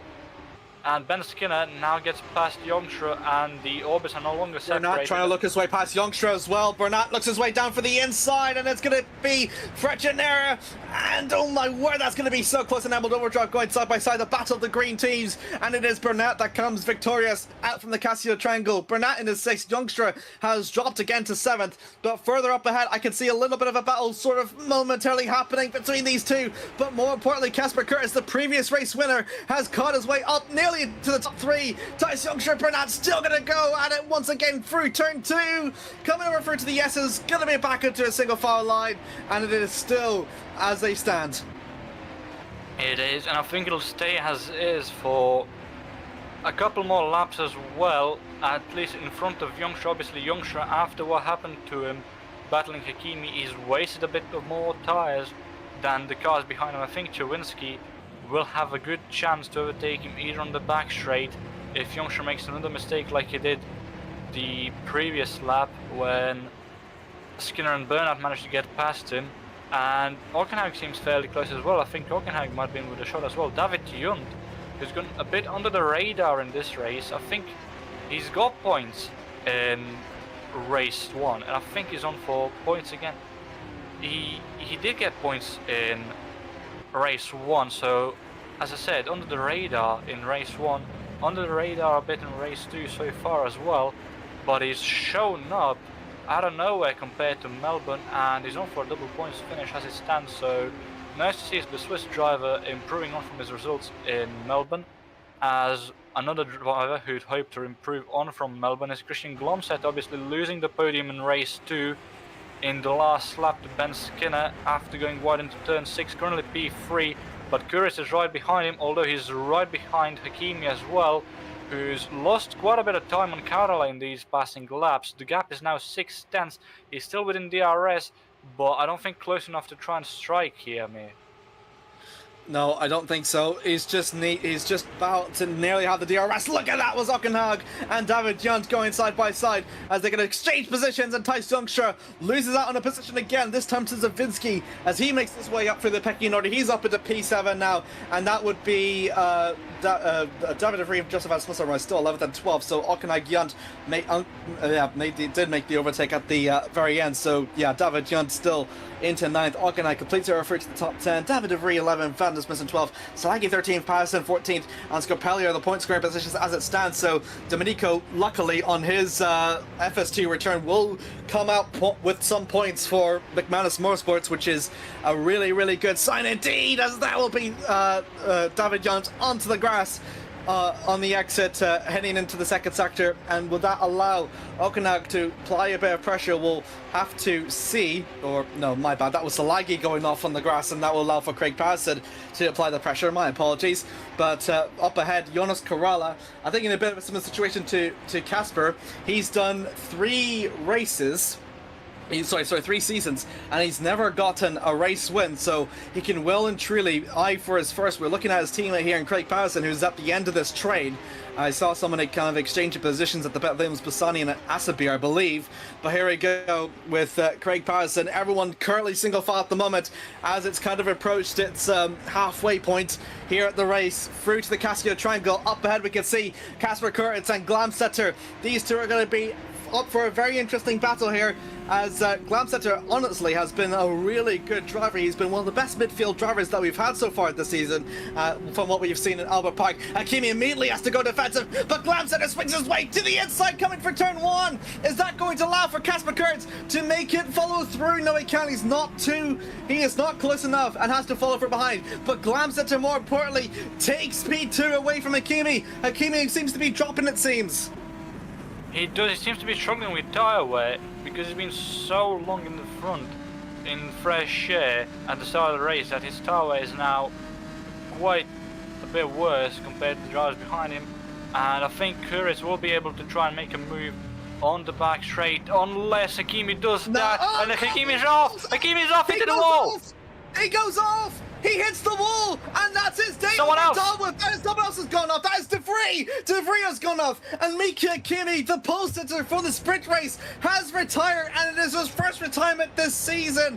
And unfortunately, we have denied a battle. But look at this, Yo Soppinen calls his foot down to the Kobayashi hairpin and makes his way past De Vries. But with the wheels rubbing, a little bit controversial. Maybe the debate is that he didn't give De Vries enough space, but I'm not quite sure with that. Yo Soppinen does get himself up at the P15, however, and into the point scoring position. It will be debatable, obviously, whether Soppinen will keep that position if he stays there at the end of the race after all the penalties have been dished out, but that definitely didn't look like a fully clean overtake by Soppinen. Again, we're not stewards, we're commentators merely, so it'll be entirely down to them. As we see a bit of a Nordic battle here forming for P1 with Glomsetter very, very patiently closing in on Jonas Karola, and the gap is just under, well, it's 5 tenths now, 4.5 after the main straight, so he's not in striking distance yet, but I think on the back straight, if he keeps the gap as is, he will have enough slipstream to try and think of it. Obviously, we mentioned before, slipstream on the back straight gains you about 2 tenths. Well, it's gone up already to 4.5 tenths, so it would be down to 3.5 tenths. But if he kept that through the Casio Triangle, he would still be in a better striking range with the DRS on the front straight than he would be if it just stays on 5 tenths, now 6 tenths. It'll be interesting to see, because Glomsetter, obviously we were talking about Tokkenhaug as possibly the main Fox Esports driver leading up to the season. But Glomsetter seems to be the stronger Norwegian driver of the two this season so far. Yeah, I absolutely. Still at 9 out of 13 though. With Mika Hakimi gone, it's narrowed down the potential race winners down to Karola, Glomsetter, and Kurtz. Kurtz is about 1.4 seconds, but from the pace that we have seen from him throughout race 1, if he can replicate that for race 2, then he can well and truly invite himself into the mix. The question is going to be that they're going to hope from Glomsetter and Karola that the Orbit Motorsport drivers are going to fight, which honestly is not really going to be the case. They're going to work each other off to close that gap between these two. But I think the goal for Karola and Glomsetter is just hope that they don't fight, and just fingers crossed that they'll be able to fight come through the later stages of the race, so that way they don't allow Kurtz or Skinner to get involved in their fight, because they want the win, but they don't want to invite other people for the win. And especially with Casper, who's already won race 1, and we know that he's strong. Glomsetter and Karola both eyeing for their, I think they're both eyeing for their first race wins this season. Not this season, but in their FS2 careers, I believe. They are indeed, and obviously with 4 laps to go now that Karola has crossed the line, the gap between Kurtz and Glomsetter is 1.5 seconds now, as we saw Mark Matthias Witten a little bit loose through turn 1 there, battling for P. Oh no! And that's around! Wittmann manages to save it, but that's Juho Soppinen who's gone off worse. And Juho Soppinen, will he continue or will he stop the race there as is? It doesn't seem like he'll continue, and he doesn't. Juho Soppinen is out of the race, and I would like to take a closer look at that incident because it was hard to see from that angle what exactly happened. But obviously we saw contact between Whitman and Sotman. Yeah, so this is going to be down to turn 1. Whitman already loses it already, and this is coming for the curb, and it just seems to be like he got tagged a bit from what it seems. Zeeuw up, this is a little bit further back. Here we go. This is up against Whitman. Whitman expected to see down to the inside for turn 1, so Zeeuw up is clearly eyeing for some switchback.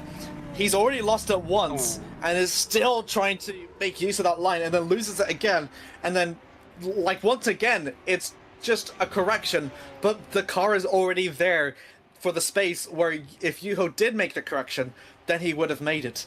And it's just one of those cases, unfortunately, that the car is there.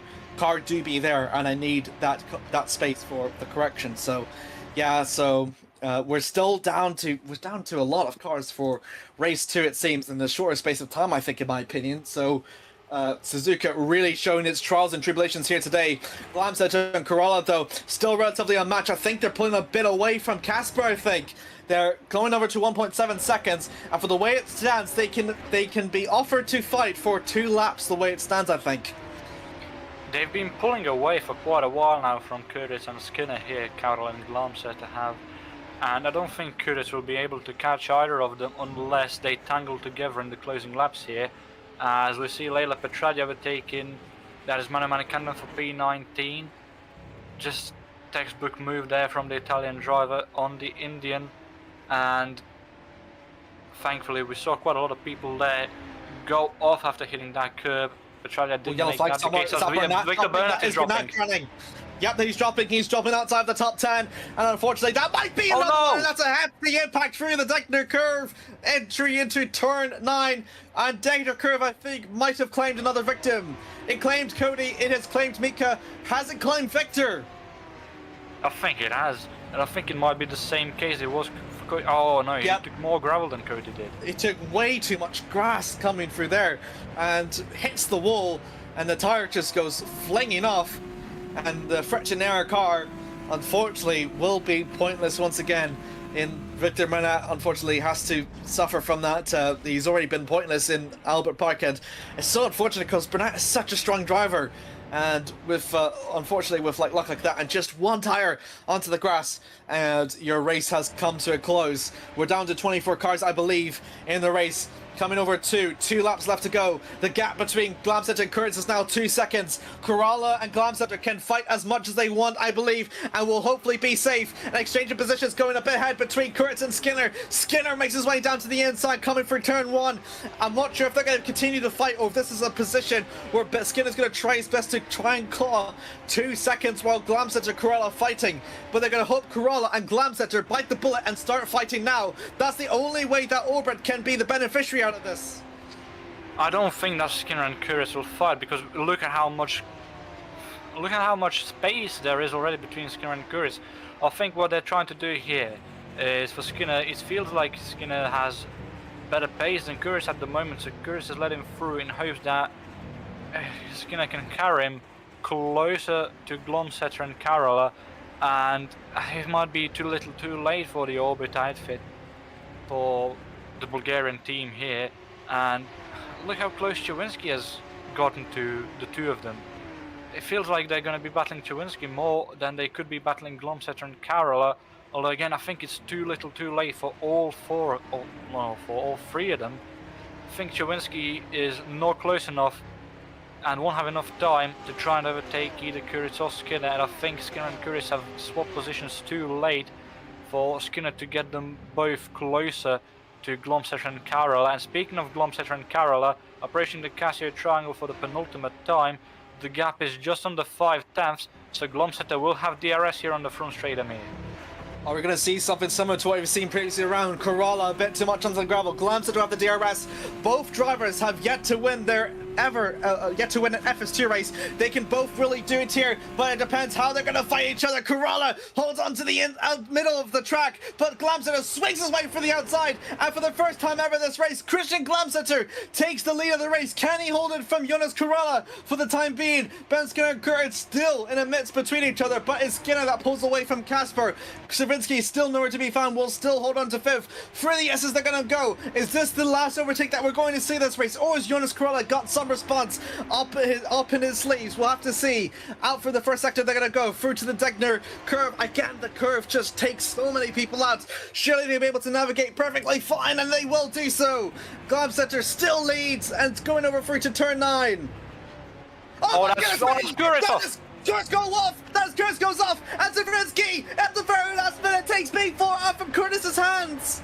Oh my word! And we thought that all the plot tests were happening. There's been another one, and Curtis has dropped the position. Still a chance for himself to maybe claw back in, but I think the gap might be a little bit too much, but we have to wait and see. Jonas and Glamsetter, our attention still up to them. Gonna go through to the spoon. Navigating using the same amount of curve. You can see Corolla a little bit sideways, but still manages to keep his composure. Straight on for exit. The second sector at hand. Just a 130R and the Casio triangle left to go. Is it still going to be the way it's going to stand?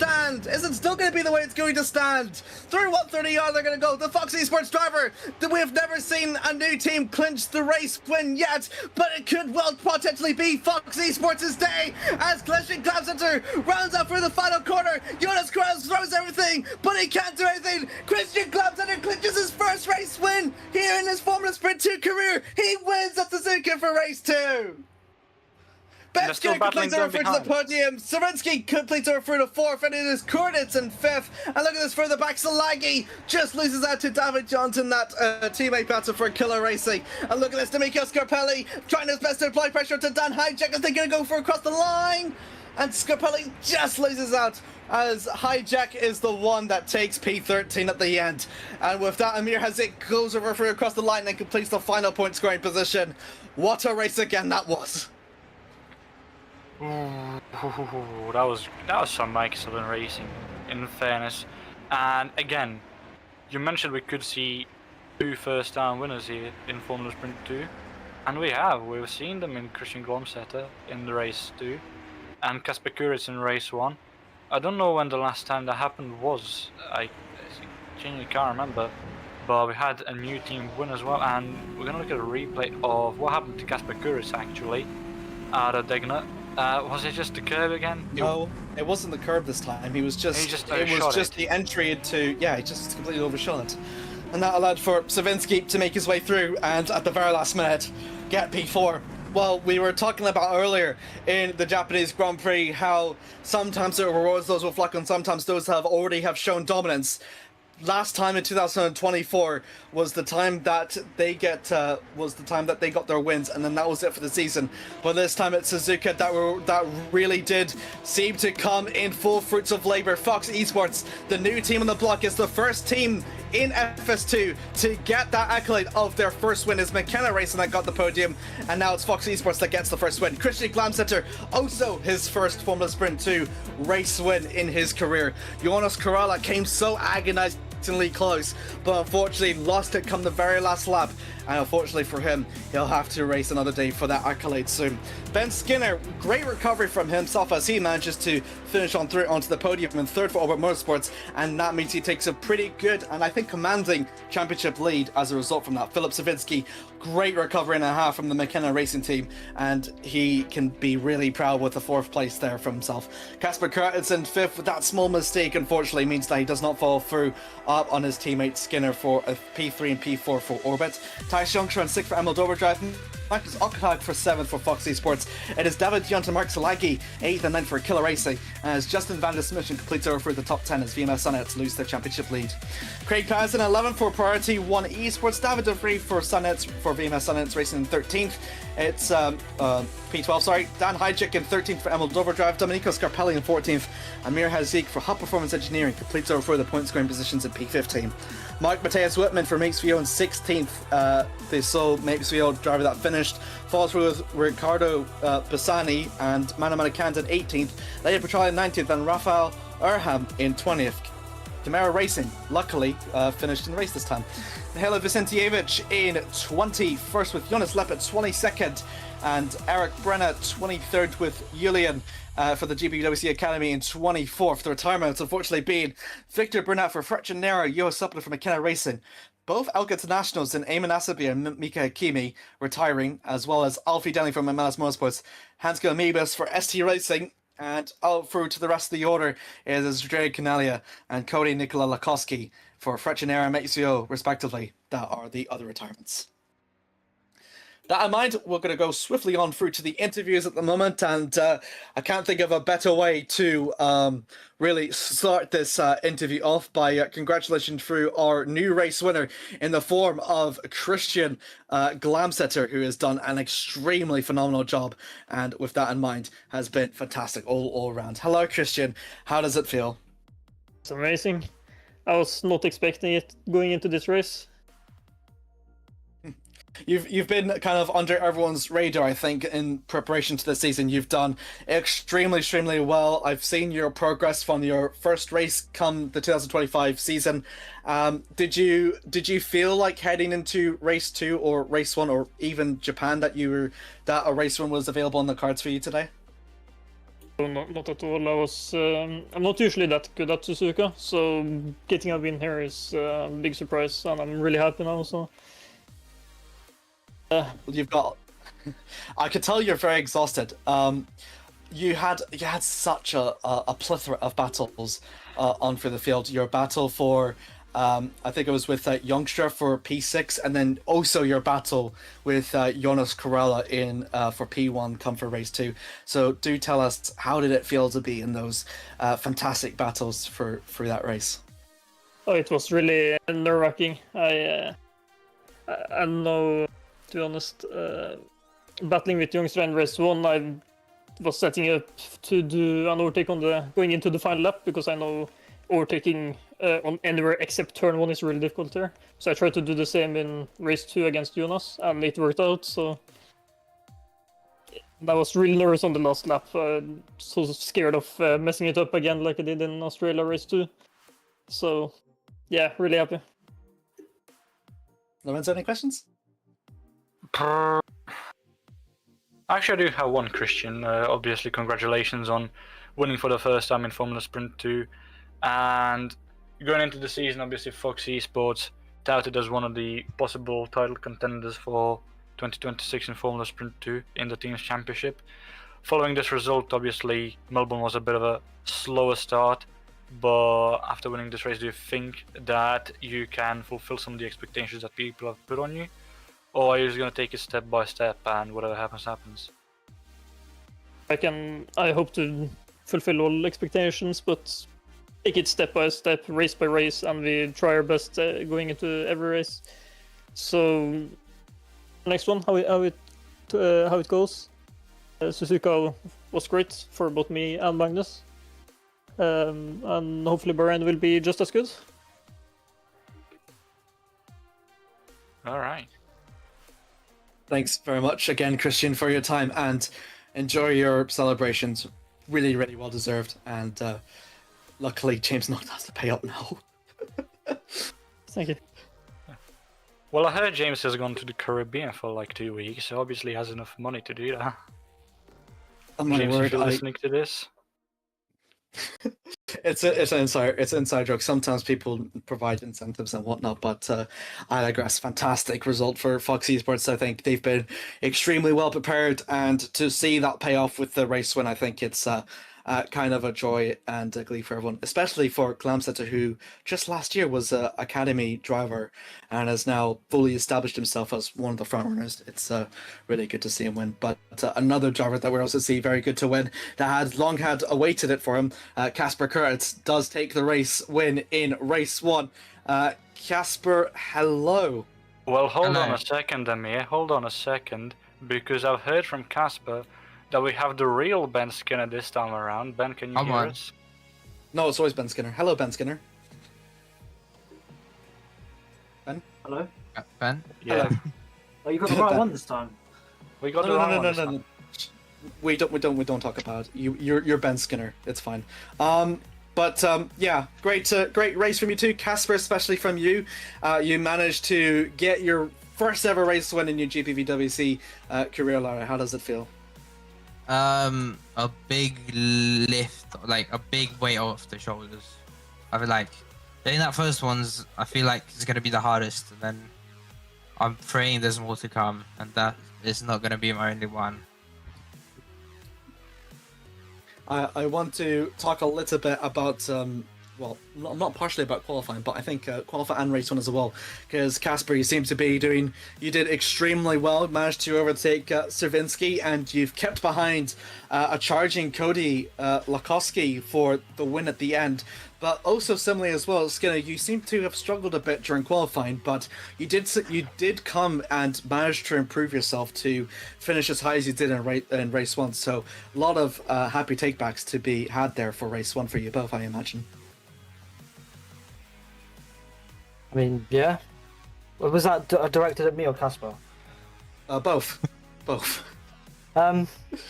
Yeah, Casper finally getting good points after round one issues and back at grid pen. So I expected Casper to get a win this year, and he did. He's finally done it. Congrats. Yeah. Qualifying, kind of disappointed. Would have been a lap of lifetime, but kind of chickened out in the last chicane because I saw the green time up top be so big. So yeah, kind of chickened out trying to play it safe, and then I lost all the time. And yeah, but race one felt good. Props to Cody, man. He's so quick. Really surprised me at the end with his pace and the type of setup he's using. Like, it was about they can keep behind so easily with that low wing setup because I was using quite high. So yeah, massive props to him as well. And race two has actually been a really good takeaway from you two, because Suzuka is so hard to navigate through to the field, and yet you two managed to be up as high as third and fourth. So what did you two have a game plan, considering that you two were both at the like 7th and 10th respectively? Did you have a game plan for how you two were going to navigate up for the field that quickly? Yeah, I think it was 3rd and 5th at the end. Ben kind of did an oopsie. Yeah, we redact what happened, but it ended with me getting damage, and kind of understood my card, and I kind of went off and lost the position to Philip. But yeah, we just kept communication, I guess. We tried to keep close and tried to think. DRS. Yeah, try to think out of overtakes and then try and manage through the field together and keep it clean. That's the most important part, I feel like, in race. Yeah, it's like a real advantage having both of us together in the race, because you can strategize over other drivers that don't have their teammate with them. So yeah, it's a massive advantage that we're both at the front a lot. And a big beneficiary as well that you two are even in race pace are fairly equal as well, which makes the navigating through the traffic and relaying information to each other a lot more easier. So yeah, that's all good news. Lorenzo, any questions for them? I do have one question I usually ask, obviously, in relation to the bigger picture and the championship and all of that. But this time I'd like to focus on race 2, obviously. We did see you two swap positions towards the end of race 2. To me, it felt like more that you swap positions due to Ben having more pace than you, Casper, for you two to try and catch Christian and Eunice. But do you feel like you two did it too late and hence it didn't work as well? Or do you feel like it was just done because of, the fact that you could? I think, personally, Casper was stronger than me in that race entirely. I just caught to the back of him too late, because we could have traded. If I would have been closer to him, we could have traded DRS a few more laps than we actually did, whereas I just overtook once, and then Casper wasn't in my DRS he was in my DRS, but he was too far back to capitalize. And so yeah, once I was just in front, I was like, I mean, we're racing against each other as well. We can work together as much as we want, but at the end, it's who finishes ahead of who. Just how it is. Yeah, I mean, we kind of Christian drove really smartly. We're kind of hoping that we'll go up to Jonas really quick, and then they start fighting, and then with by swapping DRS, we could catch up to him and maybe get a 1-2 from that. But Christian kind of outwitted us, I guess, by just staying behind Jonas until the last lap and then passing him. So yeah, I think if they would have started fighting, our strategy would have worked out. But yeah, he just drove smartly and kind of outsmarted us with that, I guess. Still a lot of positive takebacks from this, and especially you two now hold on to the team's championship as well. So massive congratulations to you both, and we're luckily we'll hopefully see you both in Bahrain. So thanks again. Thank you. Thank you. Bye bye. Take care. Okay. We have we have many people who want interviews. I would like to interview Savinsky first, because that pole position that he had was extremely strong, and the fact that even though he didn't improve, I'm actually curious how he did it, because it was quite mesmerizing. Philip, can you hear us? Yep, loud and clear. Very good. It's a strong week. It's a strong race for you. A really impressive pole position. You've clinched McKenna and all of the new teams their first podium. Now you've clinched their first pole position as well, and came off really strong with at the end third and fourth, netting great points. So how does it feel? Yeah, it definitely is an improvement in comparison to Australia. I felt so much better at Suzuka. It was, I felt I had the pace. I knew I could go for pole. I was like the fastest out of the entire group in practice. I knew I could go faster, but I was surprised that I set up 36 on the very beginning and then couldn't improve. But then for the races, yeah, it just was about keeping as many positions. I knew I was slower than some of the guys, and yeah, I was just trying to keep position. And for race 2, yeah, it was just about survival. I seen like 3 or 4 people just slide off at Degner, so yeah, I was just trying to keep it safe. Yeah, it was quite interesting seeing from you racing such different philosophies for race 1 and race 2. What would you say, like, I know from pole position you battled with I think it was with Casper, and then you've like lost on the end, but you still managed to hold on to a lot of people behind that were climbing up for the field, like Skinner, for instance, and you still managed to complete the podium, and then come for race 2 as well. As you said, survival. Everyone else was sort of dropping off, and even though you, I think, struggled a bit more than others to make up for the field at first, you still managed to like follow on through with that, which is still like impressive. So yeah, do you have like I'm trying to think, like if there was like any moment that you preferred in comparison to race 1 or race 2. Did you feel like in race 2 that a podium was potentially like in sights, similar to like in race 1 how you felt a race win was potentially like in sights, even though I'm sure you're still happy with your podium? Yeah, I think I could have done better, but that's just should have, could have.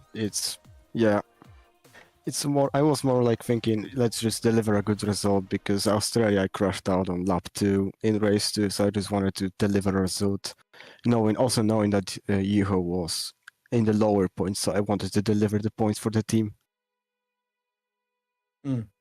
Indeed. So, but it's a good. I think it's a good result that you've brought overall for McKenna, I think, and second in terms of the new team entrance as well is extremely well. Just a brief mention to the viewers: Zeeuw Soppen has managed to join through the commentary box here as well, as he also shares through his race as well for McKenna. Zeeuw, can you hear me? Hello. Yeah. Hello. Yeah, it's a bit of a struggle, I think, for your end. I think you were caught up in a bit of bit of mistakes and a bit of a lot of hecticness as well through both race 1 and race 2. And as you said, as Philip Zabinski rightfully said, Suzuka's a race merely of survival. And yeah, do tell us how your race went overall. Another points though, which is more important. Yeah, I don't care about points. Just a bad day for me. Just, I don't get it. I don't get it. I see. Lorenzo, any questions for McKenna Jira? I'm trying to think of one really quickly. I mean, the most obvious one I can ask is the one I asked basically everyone, is following that pole position. Obviously, your good results, Philip. Obviously, you are one of the main contenders, according to many people, for the Drivers' Championship. How do you feel going forwards after these 2 rounds in regards to the Team Championship? Do you think that you can potentially challenge the so-called main teams in Orbit and Fox, etc.? Or do you feel like something along the lines of a top 5 or something like that is more realistic? Yeah, I would say top 5 is more realistic. We set out a goal to just finish in the top half. That was the main goal for this season, just to finish in the top half of the standings. That would be great. And then any other higher position would be even better. So yeah, we are currently happy with 5th. That's a good point to start. I see. Thanks again, you two, for the great interviews. Philip, another fantastic podium added to your name.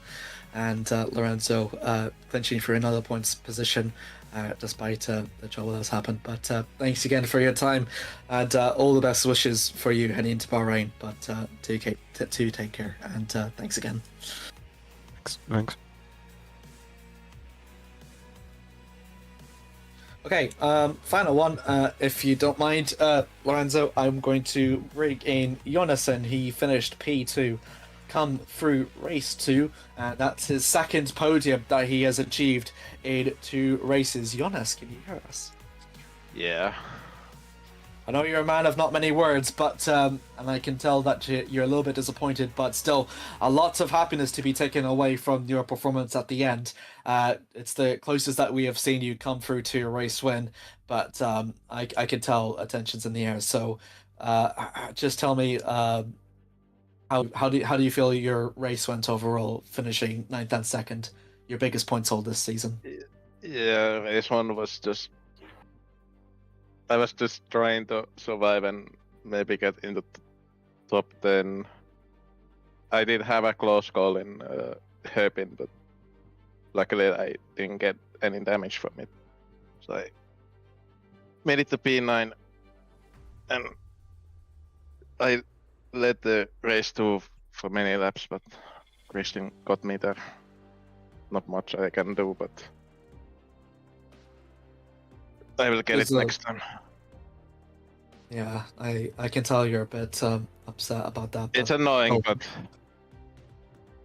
yeah, especially when it comes down to the final lap. It comes down to the final lap, and you and Christian both have yet to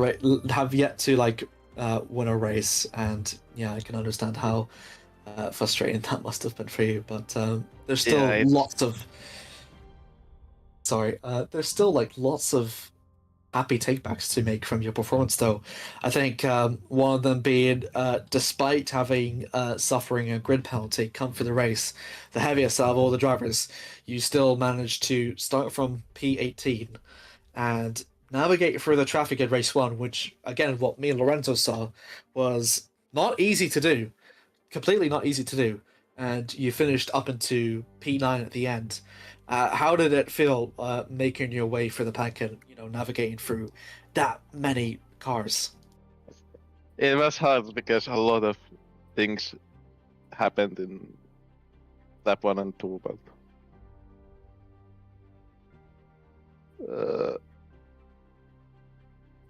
it just went well. Dirty air was big problem, but yeah, just have to navigate through it and just trying my best. And Yeah, with race 2 as well, as you said, it got down very close down to the wire with those 13 laps.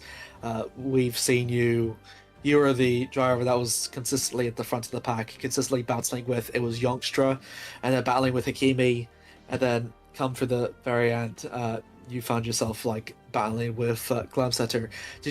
You were always the one like in contention for the race win. Did you feel that amount of battling with so many cars kind of degrade your tires a little bit, that it wasn't as easy to attack as it was before? Because as we said, Suzuka has a lot of long corners and can be really, really hard on the tires. Yeah, my tires were taking a beating way more than race 1, I think, because I had to like follow the 2 cars for a few laps, but then I made it through and just trying to win the race, but Christian was the fastest driver, so Lorenzo. Yeah, it's a Giannis. Seriously, there's so much like you can take back from this in so positive, and honestly, the fact that you were so close means that you really are overdue a race win sometime soon. I'm 100% sure you'll definitely clinch it in the next race or 2. But Lorenzo, any questions? Can't think of any, actually, surprisingly enough.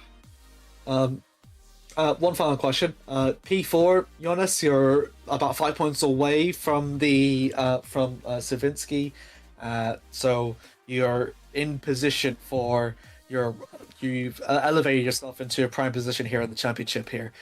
What do you feel like your goal is heading up to the like first half of the season personally for you and for Priority 1?